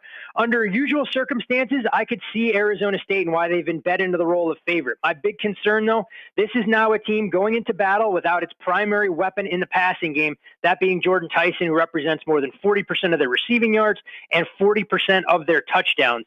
So if John Heacock is going to do the smart thing here, he's going to have to break tendency. And what do I mean by that? He's going to need to put 8 men in the box and kind of abandon some of those core 3-3-5 principles to take away Cam Scadaboo and say, if we're going to lose to you in the game of this magnitude, it's going to be because Sam Levitt's beating us through the air. Rocco Becht has to be better than the 13 for 35 performance that we saw against Kansas State in the regular season finale. But these are the kind of games where this Iowa State team has made their money, and I really believe Matt Campbell finally gets them over the hump, and they win their first conference championship since before World War I. 1912. Let's 1912. They went back to back, by the way. Oh, nice. And that was the Missouri Valley back in the day, is what my information and my reading told me. I only know the Missouri Valley now as a once proud college basketball conference that has since fallen on hard times once the Jays decided to migrate to the Big East. Yeah, that's right. Exactly. That's exactly what happened. No, that Missouri Valley, it is. I mean, the roots are still in the valley that exists today, but that conference eventually became the Big Eight, of which, of course, Iowa State and Nebraska used to be conference rivals. Let's just stay in chronological order here, because the next big game that's coming up on Championship Saturday will be a rematch. It'll be Georgia and Texas, and of course, in a year in which Georgia has kind of confused folks with just how good are these guys. Yep. This was probably their best looking performance of the season, given where the game was played, who they were playing against, and how Georgia played in that game. Now the Bulldogs basically get a home game in Atlanta, but Texas is a 3-point favorite in this spot. And we all assume that Georgia's going to be in the playoff, but a little more riding on this for the Bulldogs, it feels like, than the Longhorns, doesn't it? Yeah, I would say a little bit more, but I would be stunned if Georgia found themselves on the outside of the college football playoff looking in. We know about the blue blood pedigree of this program and what they would mean getting into the field at 12. So I don't think this is a loser goes home type scenario, which takes a little bit of luster off of one of the crown jewels of conference championship Saturday.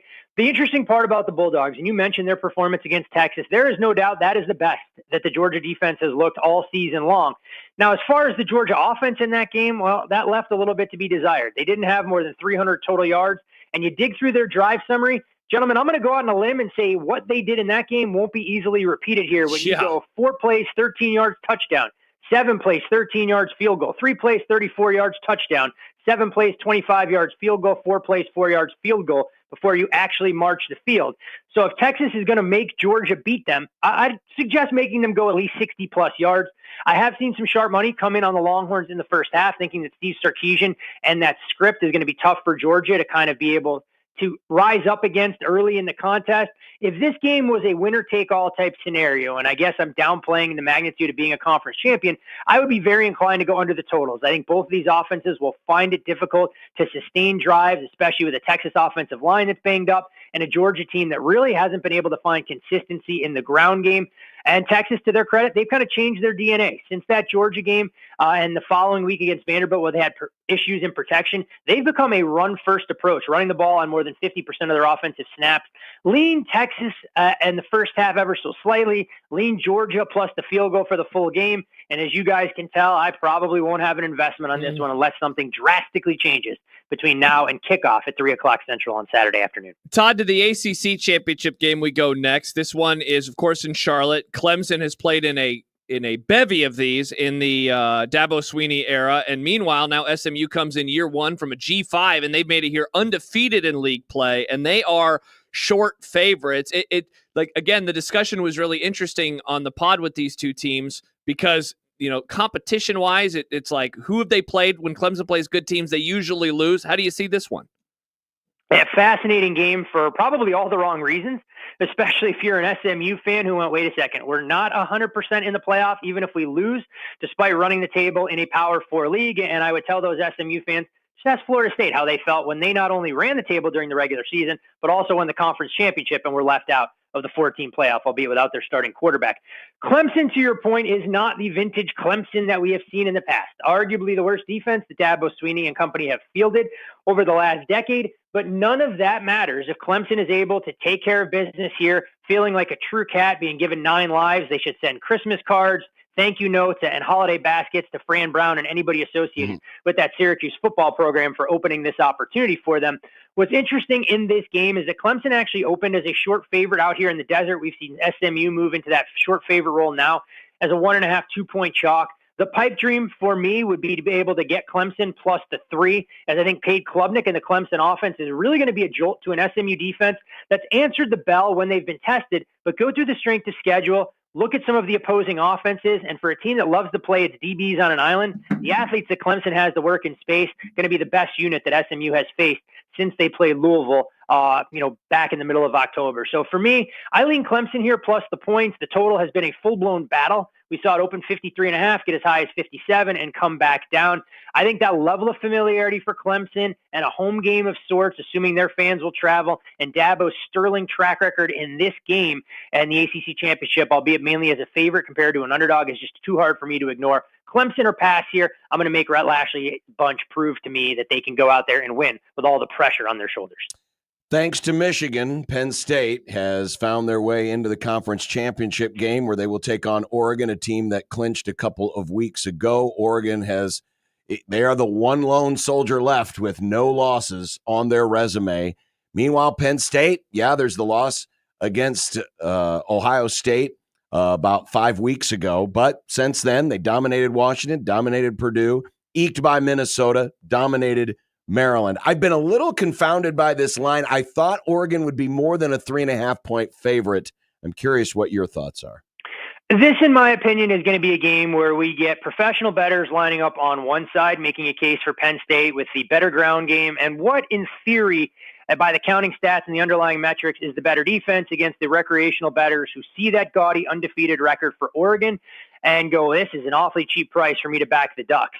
However, I can't get to Penn State. I've watched this team way too many times this season, and every time the Nittany Lions seem to step up in class, a defense that apparently is defined as an elite unit doesn't look anything like it. You mentioned the Minnesota game. The Gophers were able to move the football both through the air and on the ground. USC had a similar level of success, hanging 30 points before coming up just short in overtime. Earlier in the year, Bowling Green did the same. And this now is an Oregon offense that is finally at 100% capacity, and that was on full display in the regular season finale. All the receivers going full board. They know who their lead running back is. And I just don't see enough in this Nittany Lions secondary to leads me to believe that they can keep Oregon in check. I lean over the total in this one because I think Penn State's going to have to be able to score to keep up here. But the other interesting angle, if you want to get involved with the Ducks, maybe look at their team total over 27.5. I think if Oregon is indeed going to find a way to win this game and cover, they're going to need to score 4 touchdowns or more. So lean Oregon team total, and I will not be following the parade of sharp money to the window on Penn State. By the way, in all of Oregon's wins, only twice have they been held to under 31 points. First in the opener against Idaho, which was a clunky game for them. And then Wisconsin. And then the Wisconsin game. But which was their 8th straight. Very consistent. 37, 49, 34, 31, 32, 35, 38, 38, 39, and then, of course, 49 last week. Todd, doesn't it seem like if Oregon wins it all that we're going to look back on them and just say, why did we kind of doubt them? Because they've been a machine pretty much this entire season. And I think that's the thing. Nothing they do from a gaudy stat line standpoint is overly sexy. Dylan Gabriel out here throwing short, controlled passes. You look at his yards per attempt, it's the lowest of his entire career. The completion percentage is through the roof. But I think Oregon's offensive line that plagued them in that game you mentioned against Idaho and even against Boise State, that group has sorted things out. The defense is getting healthier with Jordan Birch leading the charge. They had 10 sacks last week against Washington. And the game against Wisconsin, that's probably the last time most of the casual college football fans watch them. It's a great point you mentioned, Josh, talking about how they played 8 games in a row. It was their 3rd cross-country road trip in 5 weeks. That was about as bad a spot as you were going to find. So until Oregon stubs its toe in a game like this, it's hard for me to step in front of them. But both of these coaches, I think when you go through the resumes and what's missing, have a lot to prove in games of this magnitude, whether it's James Franklin, taking on, the number 1 AP team in the country that has typically been Ohio State or Michigan, or even Dan Lanning, who just hasn't been able to get Oregon over the top yet. Thankfully for him, he's not looking across at the opposing sidelines and facing Kalen DeBoer here.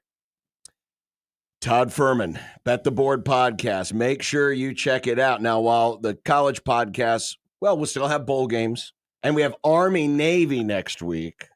Josh, that's right. Salute America's game. You can always listen, and anytime that podcast hits that download, you've got it in your box, pro, college. It's always a great listen with Todd and the boys. Pain Insider, Brad Powers. Todd, have a great, successful weekend, and we'll catch up with you next week. Always a pleasure, gentlemen. Enjoy conference championship weekend. Should be a hell of a lot of fun, and can't wait to try and dissect some of those first-round college football playoff matchups, and more importantly, tell the committee what they got completely wrong in seeding the field 1 through 12. Yes. Thank you, indeed. Todd. Todd See you, Furman, boys. the Bet the Board podcast. It is interesting when you look at the Ducks. I mean, they have been a machine. They got off to as you said, clunky start with that Idaho game. Then they played Boise. Then they just go on a hellacious run. In the middle of there, of course, they have the Ohio State game that goes down to the wire. And then at the end of an 8-game stretch against power teams without an off week and 3 road trips across the country in 5 weeks, they play their worst game since week 1, right, against Wisconsin. Then they come back, rested, and they destroy their rival. They're healthy again. Tez Johnson is back. And now here is a game that, it matters, right? Seeding by home game versus not home game. Like, it matters, but it's not end all be all. But there's a part of me that's like, man, like we've been trying to find reasons not to like them this year and to find other teams. And there's a part of me that wonders if in a month when we do a radio show on January 20th and nothing else is happening in the world, if we're like, yeah, and the Ducks are about to win a national championship, which would be their first. Quack. Yeah. Does it happen often where a team wins the national championship the same year they join a new conference? No. Dare I Is say, this a like brand new specific stat? No. Yeah. Yeah. I mean, it. Florida State. When did they join the ACC? They didn't win the title when they joined the ACC, right? I mean, just to get them to win a conference championship. That's just why. I mean, the fact that you could have first timer them, first timer SMU, first timer Texas, first timer Arizona State, and with some of those schools, it was like, now you're joining the tougher league. Texas going into the SEC, and I know their regular season schedule wasn't like awesome, but I mean, that's pretty funny that after all that trash talk, that league of all the leagues could suffer to a first timer. And Texas of all teams. But I would say the same thing about the Big Ten. Yeah. You got Pac-12 soft Oregon. Oh, yeah. I do wonder where some of the old guard Big Ten followers sit on this game. Are they going to be rooting for Penn State for that reason? For the reason of, man, do we want those guys that we With basically the huge threw a lifeline to? That's true. They were not a part of the initial expansion. To it was come the in LA here schools. and walk all over us with their flash and their Nike money. Yep. See, but that is the thing about them. This is not 2010. No, Oregon. it's not. This is a physical football team. It is. But they do all the other stuff that the conference hates. It's the other stuff. They are a very non-Big Ten-y correct program. Yeah. In terms of just kind of how they do their business. Mm-hmm. But you're right. This is not the Oregon Ducks of 10, 15 years ago that you might be able to push around a little bit. Correct. These guys, Dan Lanning's done a hell of a job there. But I do wonder what the old guard Big Ten folks are feeling, how they feel about this game. Yeah. Pretty interesting. And you'll get to watch it with the ACC game, and those are the only 2 games you have to worry about, and no other pain-in-the-ass games going on. Just those 2 games, Josh. You monster. You stop it. Isn't that great? No! You can actually focus. No! I miss football already. It's almost gone. 2 months! There's 2 months left! A lot of months. Yeah, but the Eagles are going to win the Super Bowl, and I'm just going to be... No, they're not. No, don't you play that. No, they're not. What happened to Mr. Bills over here? Bills are good. They're going to win the NFC again. I'm not ready for that. Yeah, but if they lose the Super Bowl, you'd be happy again. Yeah, but then... Yeah, it'd be good. I'd be happy. Would you? You don't sound like you'd be happy. No, I'd be happy. She'd be a wreck again. She wouldn't be happy. Be bad for her. Good for me. Bad for her. Wow. Thus bad for me. Yeah. They just got to lose in the first round. Then we can all move on with our lives. All move on. We are going to move on as the sun is setting. Look at that sun. That's beautiful, by the way. Pretty. Look at that. Hey, here, you know It what? is pretty damn cold. We're getting really close, though. Today's getting longer again. There you go. Happiness. Joy. Are we? Yeah, it's 16 days away. But it'll be That's 2 weeks. Think of 2 weeks ago, John, Nebraska was damn cold. They had lost 4 in a row, and we thought they would never win a game again. And you were talking about tomatoes all the time. Look at us now. Baseball.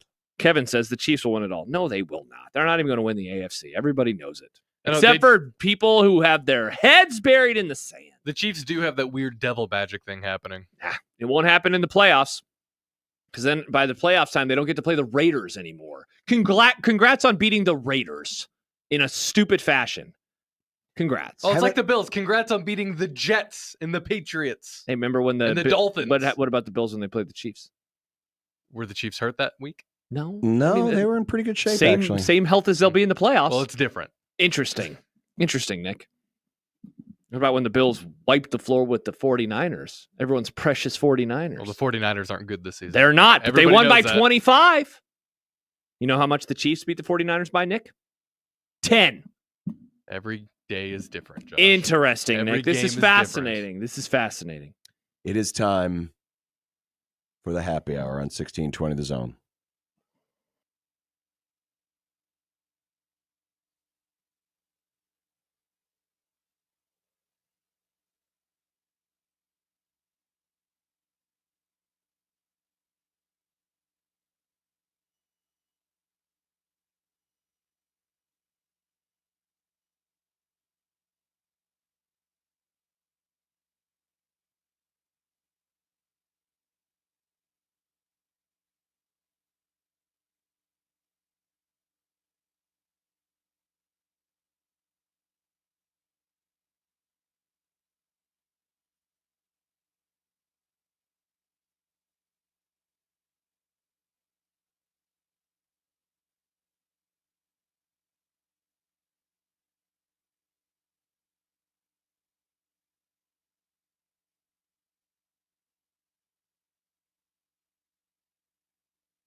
would be nice to have a boat. Throw. It would be nice to have a boat. Throw. It would be nice to have a boat. Throw. It would be nice to have a boat. Throw. It would be nice to have a boat. Throw. It would be nice to have a boat. Throw. It would be nice to have a boat. Throw. It would be nice to have a boat. Throw. From your mom. The John Bishop is an idiot happy hour is on the air. That's so mean. Shouldn't have said it, Nick. That's what some people are saying. The Florida State move is a lateral move. Sorry. Wrong. Yeah, so much Wrong. better. So much better there. Everything's just great and grand. What was Good, their record great, again? grand, wonderful. They'll be fine. Don't put They're in going the to internet spend that all their wasn't money grand. that they Nice. should be spending on players to defend themselves from lawsuits. Oh, that's okay, Mr. White. We'll just go ahead and pay you in Waffle House gift cards. Oh, wow. I'm reading some of these comments. Nick, this video had quite a few views. Oh, it's up higher. It was less than 200 when I checked Oh, earlier yeah, today. it's thousands now. Oh, wow. Many people. With respect to this guy's profession, I'm not feeling this one, man. Great coach, and I honestly think he's the reason you are in so many one-score games with those turnovers. Look at that. He's It way was a better off at lateral Florida move. State. But again, I'm not saying it was a bad move for Tony White. Don't but put it on the internet that it was a bad move for Tony White. No, it wasn't. We all know why it was done. Much of it, not all of it. Yeah, for sure. And it begs the John's question. not an idiot, for the record. It begs the No. the question. Smart idiot. Begs the question. Can Nebraska's defense be good again next year? I mean, Can it be as good next year? can it be as good next year? That's a good question, man. I mean, in the moment, the easy answer is absolutely not. But we're on the bad side of portal people, not on the Yes. good side of portal people. The good Correct. side of portal people is when you can start plucking people out of it and adding to The your plucking supply. people. Yeah. Also, you got to figure out what your defensive staff is going to look like. Mm-hmm. But it is hard to get better than top 20 scoring defense 2 years in a row. Yeah, the thing that I Hard to wonder do about, that. can they become a more consistent defense? That is the issue of this they year, could. in my opinion. Consistently not as good. Yeah, for Nice. sure. But they need to be more consistent. They were a very inconsistent unit this season. Very inconsistent. You know, they had some great game. Iowa, one of the greatest games of the Tony White era. It was one bad play. Otherwise, they were tremendous front to back in that one. Colorado, given the talent level that was on that field, that was one of the better performances that I can remember seeing from a Nebraska defense. On the other side, Indiana was a tire fire.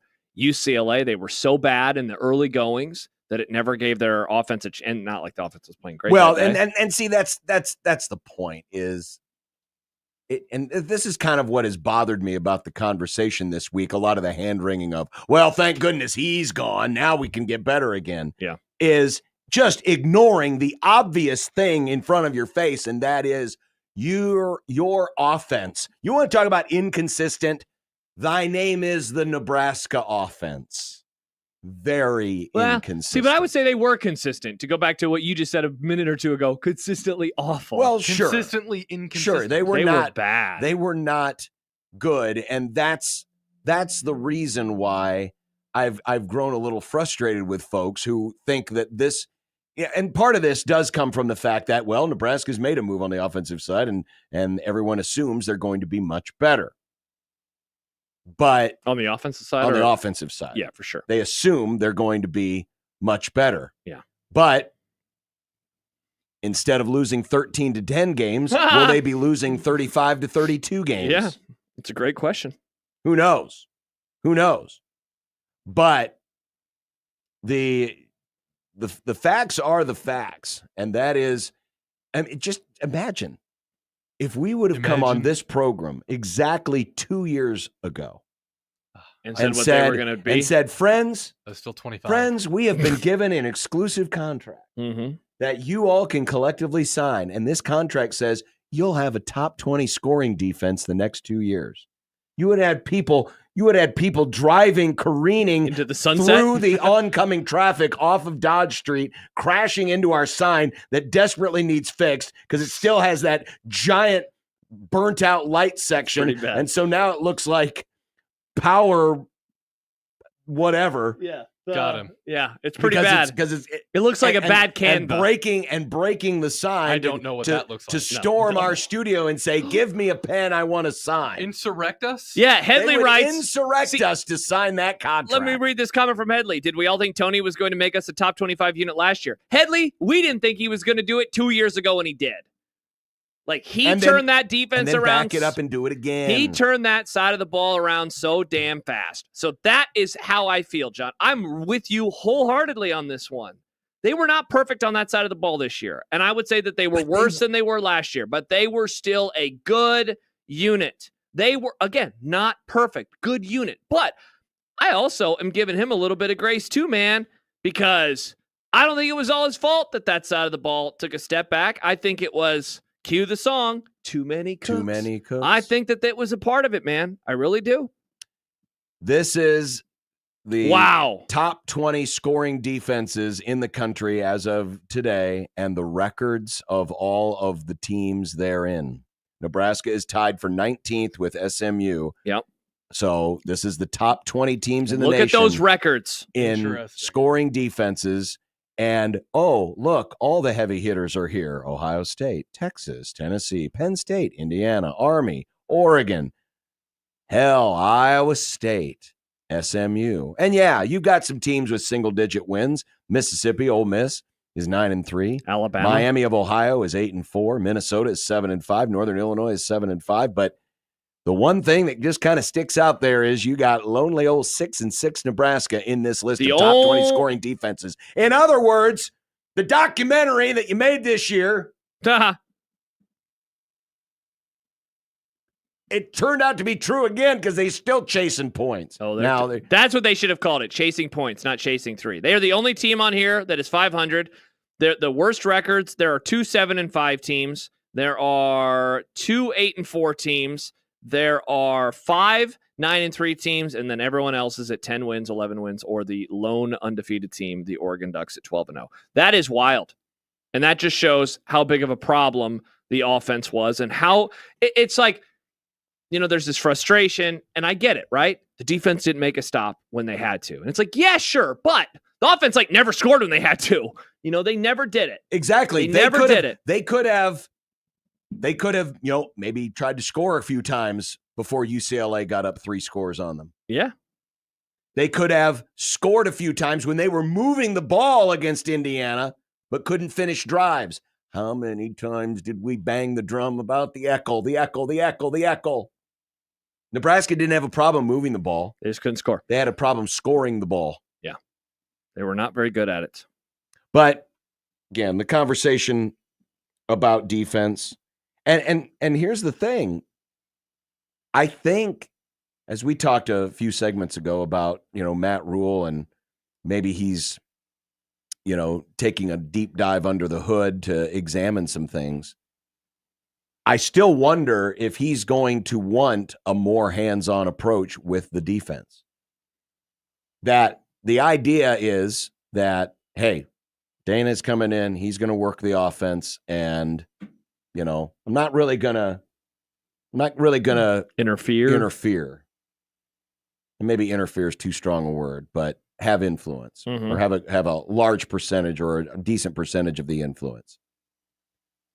We don't know that about the defense. Yeah. That seems to be the side of the ball that Matt Rule likes to tinker with as much as anyone. Kind of fits his personality as a... He's always talked about it, right? Like, my defense is going to be good and my offense will do enough. Exactly. He certainly has realized that, you can't always win games like that. If you're going to win games like that, you have to be so buttoned up at everything else, like Iowa, and they're not buttoned up at everything else. So now they're realizing they got to score points. There was a question here from Jordan. Where's the next 6-6 team on the list? So I just looked at the scoring defense. It's actually not a 6-6 team. It's a 5-7 team, but that's Louisiana Tech.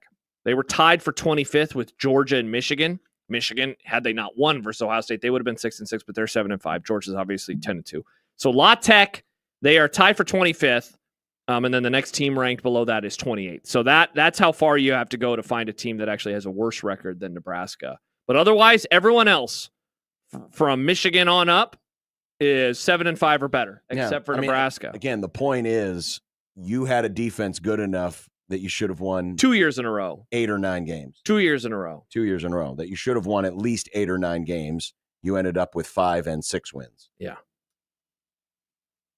But it will be a challenge. And who knows, we've always talked about complementary football. Maybe the idea on defense will be, well, we anticipate we'll give up more points, but we also anticipate we'll score more points. So if it makes you better, that's instead fine. of winning low-scoring games, we'll win high-scoring games. Possibly. Yeah. I would sense, though, that, Matt Rule still wants to have a top 20 scoring defense. Oh, yeah. No one doesn't want to have that. Right. It's just, can he get it? Zach says Matt Rule absolutely needs to hire someone so he doesn't have to have a hands-on approach with the defense. Now, first of all, but I think he wants it. Yeah, and I think that's what he likes. He's a defensive guy. I don't have an issue with that.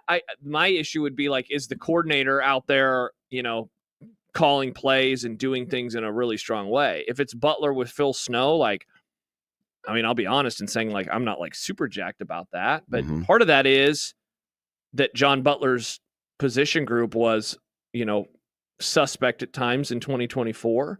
He came in. It is funny. So if I would have told you, John, in July 12th, because by that point in time, Butler had been hired, right? So I tell you on July 12th, hey, so here's what's going to happen.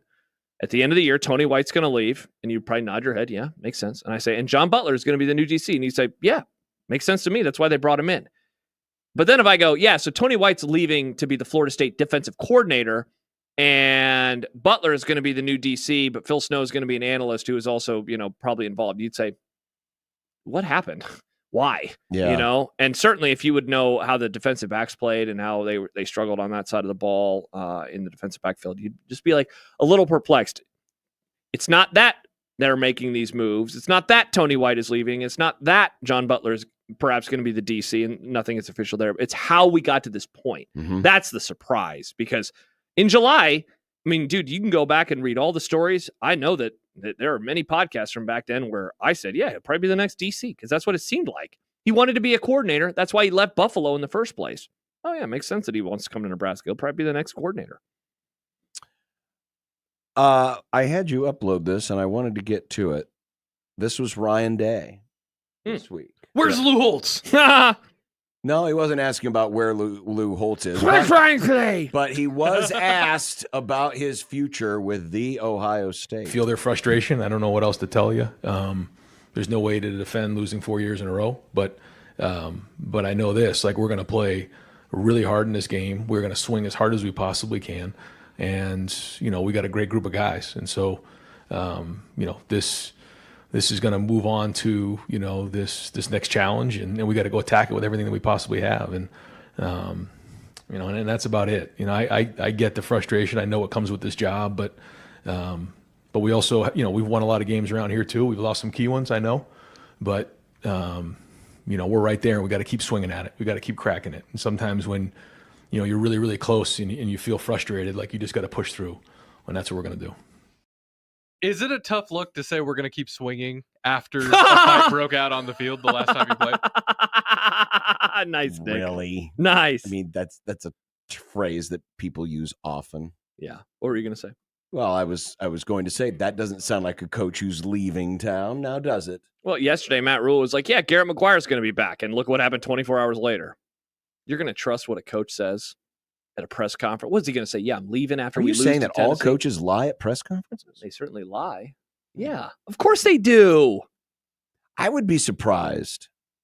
That's why it was my hot take. I would be surprised if Ryan Day left on his own accord. Yeah. Now, let's say they lay a stinker in the playoff game. Lose to Tennessee. Assuming that's who they play, yeah. The other thing that has been discussed around Ohio State land, Buckeye land, is Kyle McCord.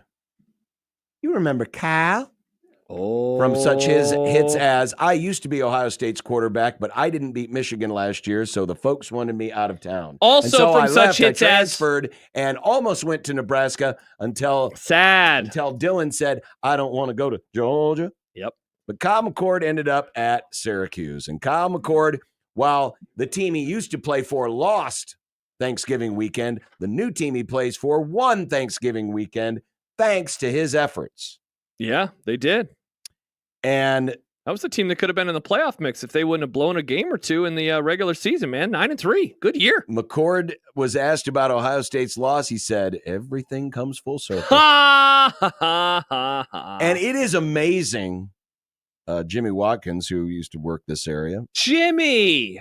I remember him. A lot of Jimmys around here. There are a lot of Jimmys. He put up a side-by-side. Listen to these numbers comparing Will Howard to Kyle McCord. Yards per attempt, 9.1. Yards per attempt, 9.1. Oh, wow. Touchdown percentage, 6.7. Touchdown percentage, 6.9. Nice. The second number, by the way, is McCord's numbers. Okay. Interception percentage, Howard, 2.5%. Kyle McCord, 1.7. That's better. QBR, Will Howard, 83.2, sixth in the nation. Kyle McCord, 83.7, eighth in the nation. What's expected points added? A lot. Will Howard, 25th in the country. Kyle McCord, 25th in the country. Interesting. And yet I would say that I thought the offense was better last year. Slightly. For Ohio State? Yeah. Honestly, the thing is that I'm still comparing to these guys to like the CJ Stroud, Dwayne Haskins, era, Justin Fields. Like that's the thing, is that they're just not as good as the first round NFL draft picks. You know, Kyle McCord was solid, but I thought they needed a new quarterback last year. Now, when they brought in Will Howard, I was like, really? You're going to trade him for him? You know, what Howard has, I thought at least was going to be a little bit more mobility. Man, I thought he melted down in their losses, though. I thought he melted down in the Oregon game, and that performance against Michigan was a stink bomb. That interception that he threw, backed up into his own goal line was bad, and then the one that he threw in the red zone was also bad. Not great. No, it wasn't. But, he takes after his head coach, so it makes sense to me. Jordan says, Ryan Day, the next Dallas Cowboys head coach? No, absolutely not. You know what? I will not stand for this. That's probably what you deserve. No, for all the Ryan Day smack you've been throwing about. The correct Ryan Day smack. He's a very winning coach. I wonder if Congrats on winning a lot. I wonder if him and Jared Congrats have the on same winning a taste lot. in We music. should be congratulating people for winning a lot. What about the most important game on their schedule and national championships? How's he done in that? Oh, that's right. How many coaches nowadays can claim that they have a national championship? It's actually Very only few. it's like 2 now. Yeah. It's only 2. Yeah. Yeah, it's only so 2. man, are you grading him against a curve? But most coaches do beat their rivals. Ryan Day, Matt Rule, handshake meme, can't beat their rivals. Wow. Yeah. This Michigan love is just so nauseating. Oh, I wish I had my book. I'm going to bring that book and I'm just going to have it here so I can put it in front of the camera for whenever Michigan comes. And out. just That's very continue not nice. reading That's it? very nice of you. I've had it for like a decade. That's very nice of Is you. it even like up to date anymore? You're gonna read it and you're gonna be like, Of course, it's up No. to date. It's about Michigan. They're always in the past. They always Wrong. got their heads stuck in 1899. Remember they won a national championship, John, and then they beat Ohio State again. they cheated God, a that was so national funny. championship. That was so funny. I laughed at the airport. Ha ha ha. They cheated. That's nice of you that you would want to bring Will W. Waffle's book in here Nice. because we are out of toilet paper. Oh, are we? Damn it, Tom Becca. Not again. Yeah, we got to clean up a mess. Mm-hmm. Still at the happy hour. Or this is the happy hour. We still have content coming up In the happy in hour. the happy hour. in the happy hour. Lovely. And a lot more, including Creighton's big win last night over Kansas. It was a big win. 16-20 in the zone.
Mac, that was a sick effort. Sick, huh? Yeah, in a lot of ways. Jeez. I've never seen what's going on with our team ever in my life. See, I told you I'd get the word in. You did a great job, John. We're proud of you. That's right. Well done, All, John. all the credit to me. And now you're going to start saying it like I say it all the time. No, I am not going to it's say freeing. it like It's freeing. It Isn't really John? isn't. I felt dirty inside It's saying sick it that you did that. because the only reason I did it was because you guys challenged me to do it, and I accepted the challenge. You did a great job. You're the one who took it the step farther, though. So you wanted to do it. No, I did not want to do it. I wanted Creighton to win, which they did, and played well in doing so, beating the number one team in the country. And you wonder, from that game last night, we talked to Nick Baugh earlier. Check it out in the podcast, or just rewind the old YouTube channel, which we're on right now, streaming every day, 1620 The Zone TV, about, Kalkbrenner's double-double. And while it's not his best statistical game, while it wasn't his most dominant game, when you consider the circumstances that he was playing with the lower body injury and playing through a lot of discomfort and playing 38 minutes, you wonder if it can be a defining game for his career. Because there have been a lot of folks, ill-educated as they are, who think that because some teams have been able to shut him down using a very good strategy, that he's not tough enough, that he's not strong enough. He's, dare I say the word, soft. And I've heard that, and I've seen that many times. Yeah. And I guess people like to throw that word around because it's a trigger phrase, because it's a phrase you use. You really want to. Well, it's an you want to insult. get under. Yeah, it's an insult, but you want to get under people's skin. It's like a huge insult for sports. If you say that a player is soft, like, dare I say, man, that might be the most like offensive thing that you can say about a player who plays any sport. Sure. Because it just, there's a connotation to it. You don't want to be called soft, whether it's physically or mentally or both. Right. You don't want to be called that. And again, I don't think you can watch the sport of basketball and objectively. And first of all, there's not a lot of soft players that play this sport. And the ones that are certainly aren't playing at this level. Big East level, Big 12 level, whatever. And that's not to say that, if you're in, the Sun Belt. But seriously, when you're playing at this level of basketball, major college basketball, you don't really get away with that for very long. And Mac has said this quite a few times, and it's really apt. We talk all the time about, man, we got to neutralize this guy. We got to take this guy out of the game. We got to take him away from doing what they need to do. And Mac has said recently, it's a lot easier to take out a good big than it is to take out a good guard. Just because of the versatility of the guard position, the motion, the movement, the shooting ability.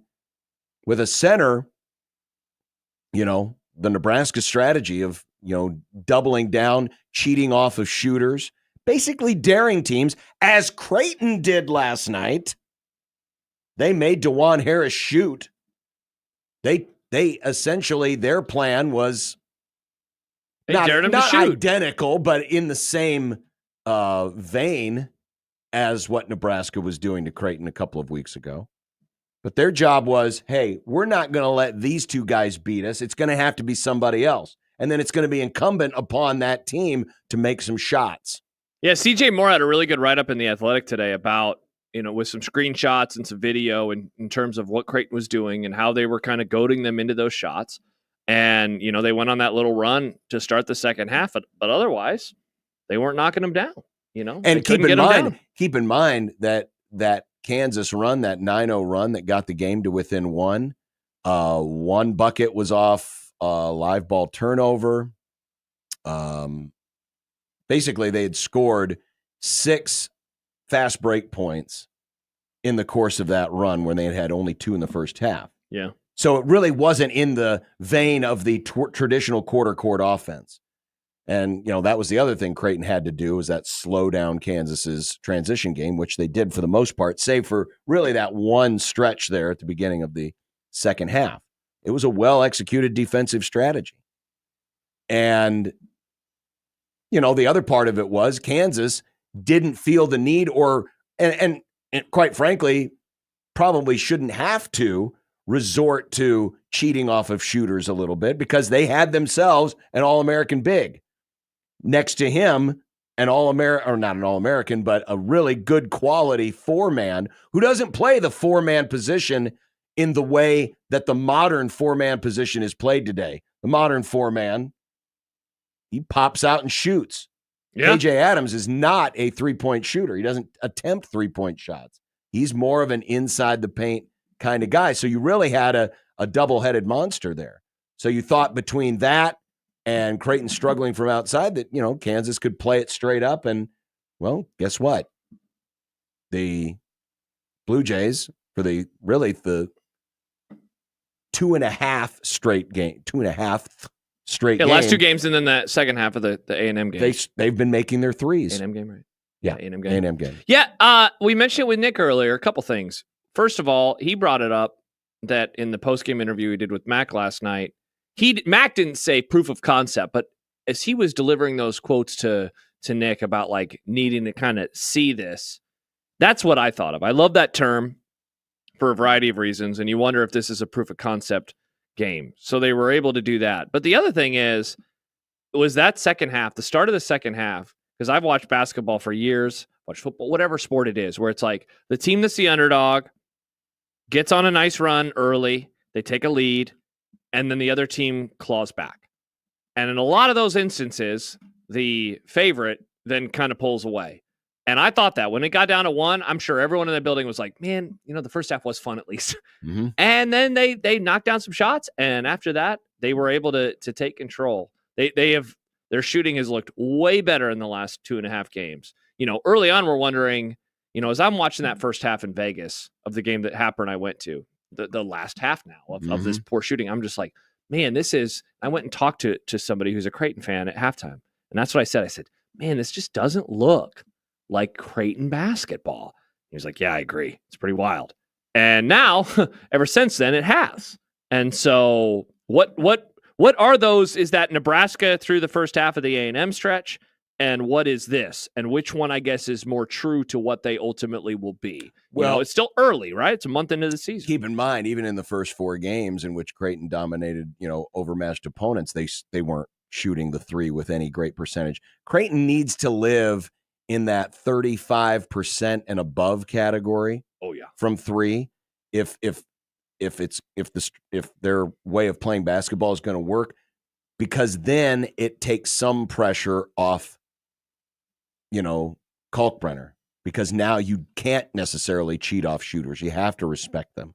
Well, Creighton had been living sub 30%, through the Nebraska game, or actually through the San Diego State game. Now, since the Texas A&M game, they've been above 40% or been at 40%.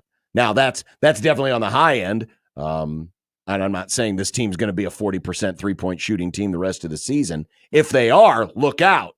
Then you're talking, high level. Back to what we thought Blue Jay they were basketball. You're talking about the teams that can, make a deep run in the tournament. But if they're going to have success and be an NCAA tournament team and fulfill some of those things, they do need to be in that 35% and above category. Yeah. So we've seen kind of two extremes here. We've seen the low end extreme, the front half, and the last 3 games we've seen the better end of the extreme. Mm-hmm.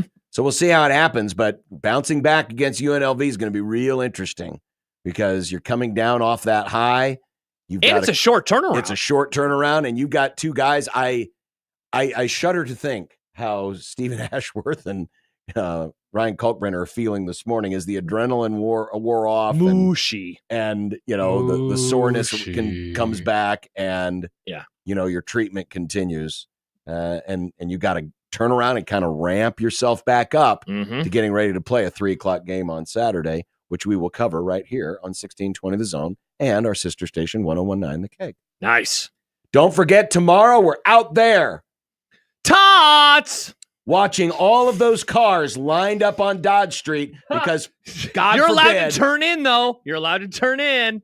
Well, the good news is with this, the cars lined up, you'll want to turn in just to get out of the traffic. Not a bad idea. Oh, the sun will Why set on they the allow ground. that street to always be blocked off and closed is beyond me. There's so much construction It's everywhere so in Omaha stupid. right now. It is so stupid. You know My what? neighborhood, they're just building, there's digging holes all in the If concrete. you're going to That's just for treat, fun.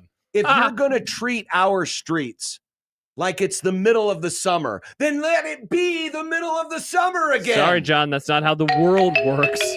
The world can't tip the other way again. All the road construction is supposed to happen in the summertime because that's when the weather's nice. That's when we get the most work done. Oh, no, not here in Omaha. Let's just tear everything up. Have you considered moving to Australia? I was going to where it is say, summer right South now? America, John. It's summer down there. Oh, Brazil. Argentina, John. This is more a commentary Mr. H. on the fact that we're blowing up every street in town right before Christmas for some reason. You do seem annoyed by the winter of it all as well. Winter. It's not going away, John. It's still December.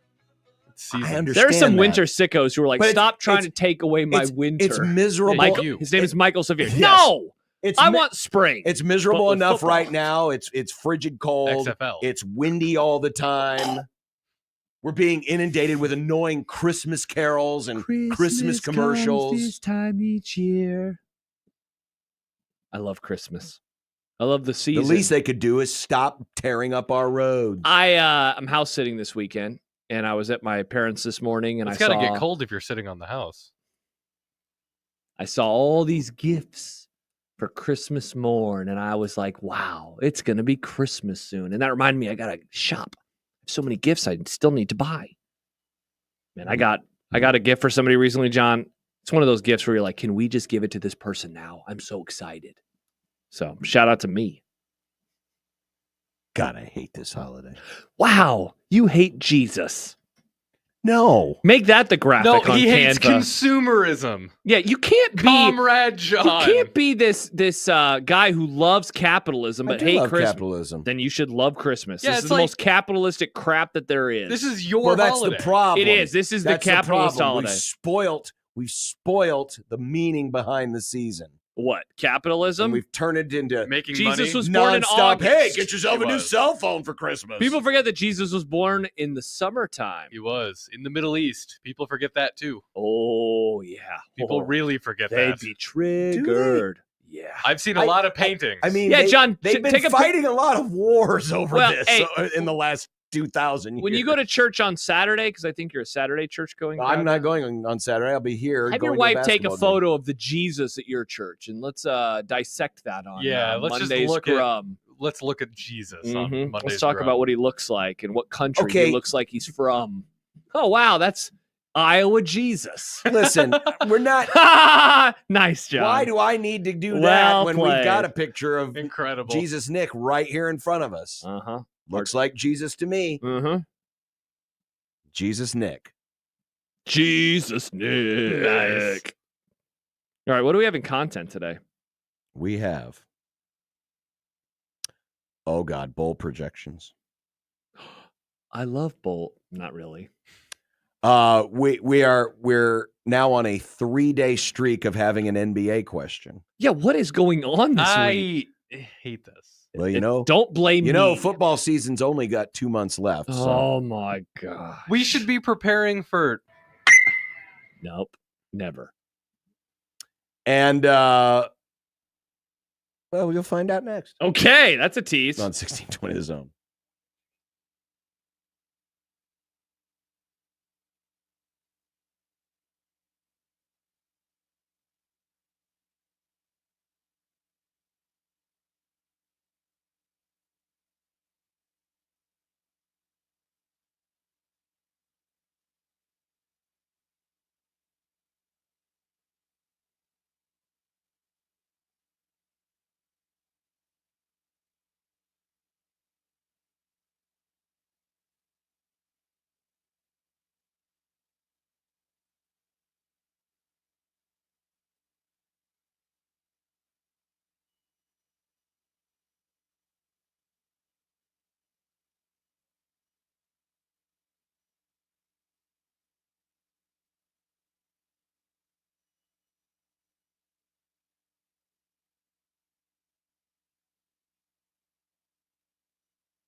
Look, I made you some Unsportsmanlike content. Unsportsmanlike content. Unsportsmanlike content. Content that's unsportsmanlike. All right, Nick. Would you have some Content. some content here? We do. The Athletic. We know The Athletic. We all subscribe to The Athletic. That's Yeah. right. Nick does subscribe to The Athletic. I do. Very nice. Wow. It's confident that they have the most accurate bowl projections. Did they say that in the story? They say that we are the best? Uh, Or are you just assuming that they're confident? yeah. Or is Nick assuming? Sorry, Nick wrote this question. Yeah, Nick wrote. Yeah, why are you asking me? Ask Nick. Yeah, okay. Anyway. Where do they have Nebraska? Where, Nick? do they have In New Nebraska? York City's Pinstripe Bowl, of course. Baseball. Ah! But far more alarming is the projected opponent. Who is it? How annoying will the next 3 weeks be when Josh does his terrible Brent Musburger impersonation? Terrible. I think it's pretty good. Boston College. I don't believe it. Well, first of Phelan's all, at the bottom of that pile. First of all, it's not very accurate because you're not slurring your words because you're drunk. You stop And it. you're I could also be. not. You're also not sounding like you're strained because you're getting an arm twisted behind your back as the cops are arresting you for having an open container. No, that was in, in a booth. 2005. In 1984, it was a Oh different yeah, Brent. yeah. Brent certainly didn't get in any fights with Jimmy the Greek over alcohol. It's me, 1984 Brett Musburger. Man, this is going to be great. It's gonna be annoying. Please, God, give us Duke. Give us NC State. Give us anyone from the ACC, just not Boston College for this reason alone. When is the last time that these two... Never. They have never played. And they never I don't should. believe it. They never should play for this reason alone. Wow, This this Josh has twisted this memorable college football moment and turned it into a bad impression. This could be weird. I'll be honest, the impression will be fun. I don't want this to be the bowl game. Why? I'd rather them play somebody else in the ACC. Clemson. Can they play a losing Clemson? That'd be more fun. They haven't played Clemson since the first Bo Pelini Bowl game. So you don't want an easy game? No, I'll be fine with this. Plus, I can annoy you apparently all month long with the God. joke. Nice. Texan safety Azeez Al-Shahir's 3-game suspension by the NFL was upheld on appeal, and now Al-Shahir is embracing the dark side. He took to social media to proclaim, "If you want me to be your villain, I'll be your villain." Wow.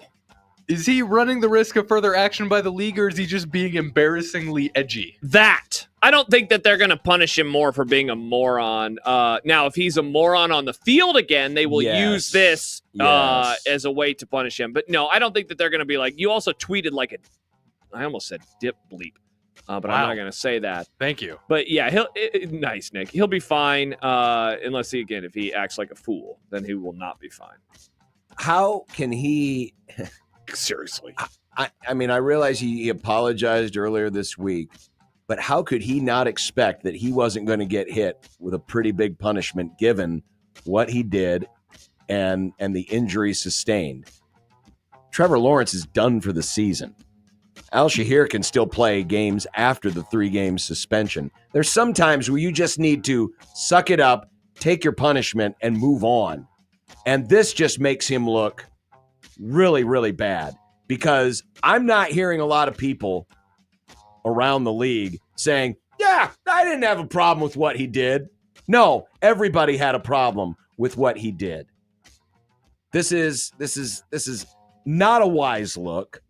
And for a team that's already, they could end up backdooring their way into a division title, though they're dangerously close to not doing that. This is an unneeded distraction for a Texans team that has been underperforming this year. They really have. Have you seen this? Have you heard about this? In their Big Ten opener last night, Ohio State entered halftime down 50-17 on the road at Maryland. 50, that's 5-0. Yeah. To 17. That's 1-7. Yikes. They went on to lose 83-59. You got any thoughts on this one?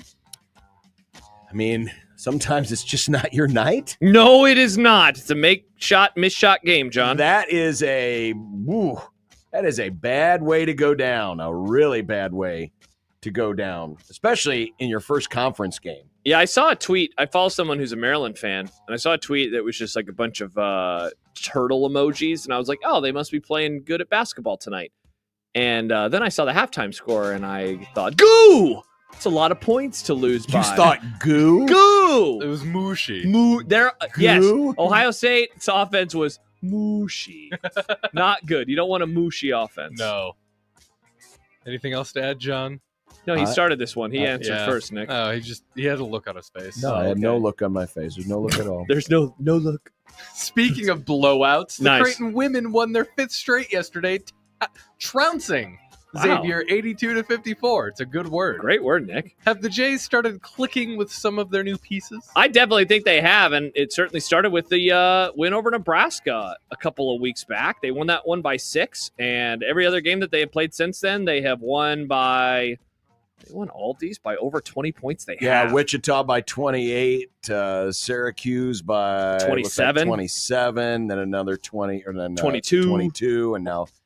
Yeah. Wow. And so they have Northern Iowa, Green Bay on the road. I'll Go be on the Panthers. call in a couple of weeks for their game versus Wyoming, 12 days away on Tuesday, December the 17th. Are you going to be in Minnesota for that one for some reason? No, Nick, I will not be in Minnesota. I'll be at DJ Sokol Arena where they're playing volleyball right now. But in all seriousness, I definitely think that they're starting to find a groove. You know, they had some new pieces. Emma Ronsick, of course, had to be replaced from last year to this year. And early on, you just wondered how everything would work together. It also helps that Lauren Jensen is having her best year from 3. She's shooting 47% from beyond the arc.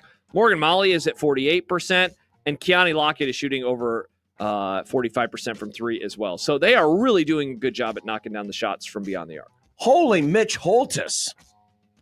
Creighton has one home game. Yeah. Between November 22nd, when they beat Nebraska, to January 1st. Next time we have Flan on, ask him, be like, what in the world were you doing here, bro? Their non-con was crazy this year. Their non-con is crazy because after they get done with Northern Iowa, Green Bay, and return home for that Panthers. one home game against Wyoming, they go back to UCLA.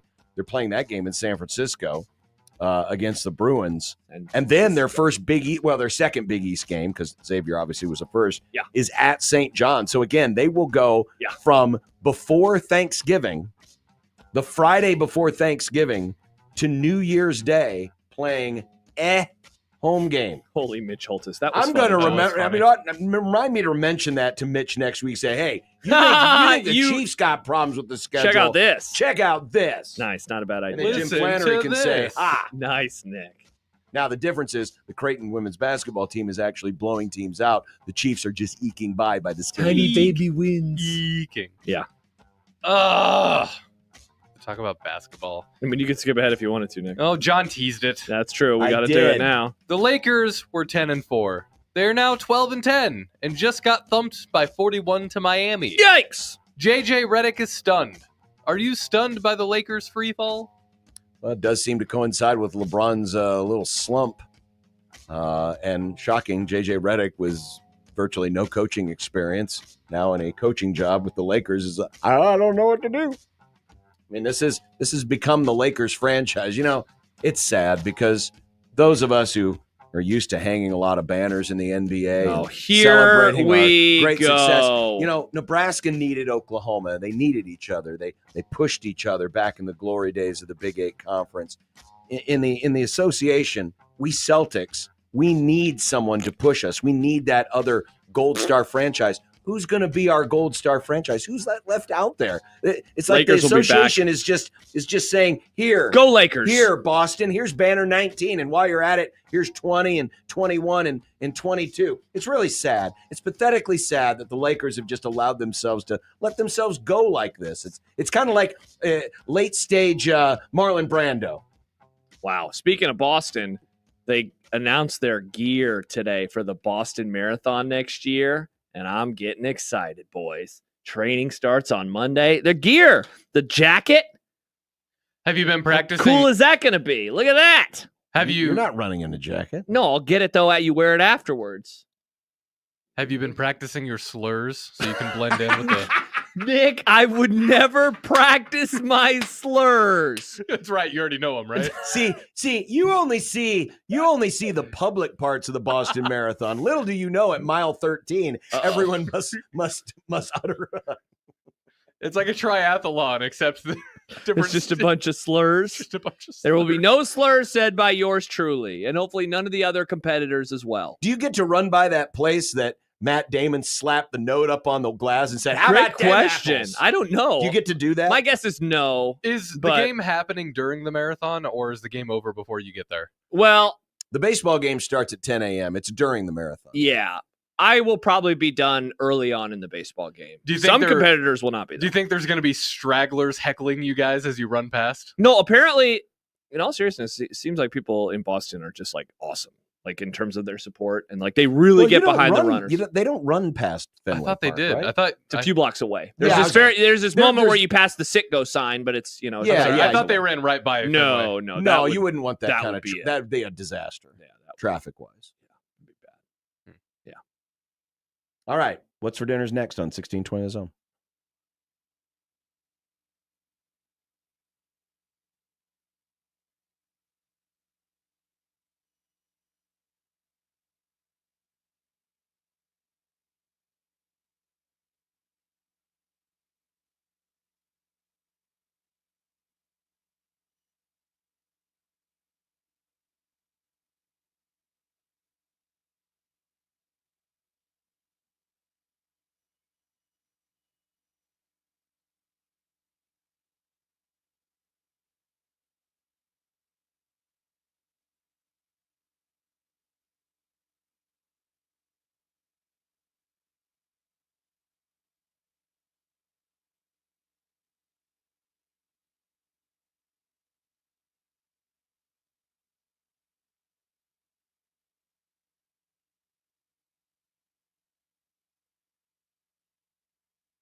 When you knock us down, we're going to get up, and on the way up, we're going to bite a kneecap off. Crust is good on your pizza, not your ass. I will eat your ass first. He's tough as a Woolworth steak. And then it's going to take 2 more shots to knock us down.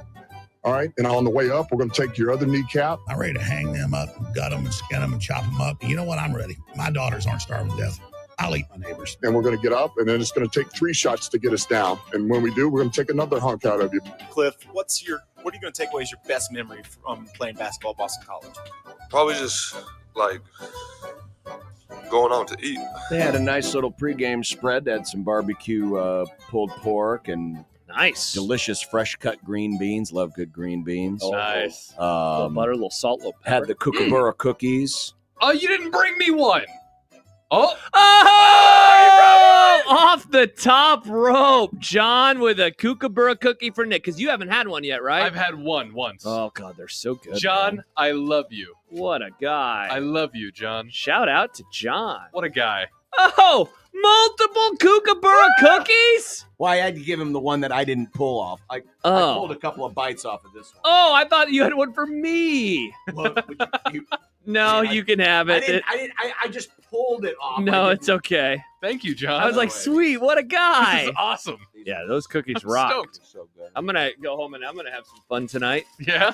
So I mentioned I'm house sitting earlier. You're doing better, huh? Nice. I mentioned I'm house sitting. Oh, enchiladas. No, she made homemade mac and cheese earlier, so I think I'm going to reheat some of that before I go over and hang out with Remy the dog. Remy is such a good dog. Nice. He's so funny. He is a little goofball, man. He's like a little puppy. I had my loaded potato soup last night. How was that? It was great. I had some Nice. for lunch, too. Nice. I don't know what I'm going to... Maybe a cookie. I don't know what I'm going to do for dinner. Cookie? Probably not a cookie. Are you I busy just don't know. tonight? Are you busy? I will be busy. What are you doing? Are you putting together best of stuff? Working on the Vegas vlog. We're getting close to the Vegas vlog and the best of. And by the way, subscribe to 1620 the email because you'll get all that stuff immediately when Nick sends it out. You certainly will. So tomorrow, Max Olson's going to join us. Nice. Kent's Movie Club is back. It'll be great to hear from Kent again. For And 3 weeks. we're going to be out there in the parking lot. We're going to be collecting toys for Tots. Tots. Toys for Tots. Will Bring a someone bring us new Tots? unwrapped toy. And you don't even have to get out in the frigid cold. You can stay in your vehicle 40 and we'll degrees. come get the toy from you. It's going to be a great night, John. It is going to be a very cold day, but we're going to be outside doing it for a good community service. Bye. Bye.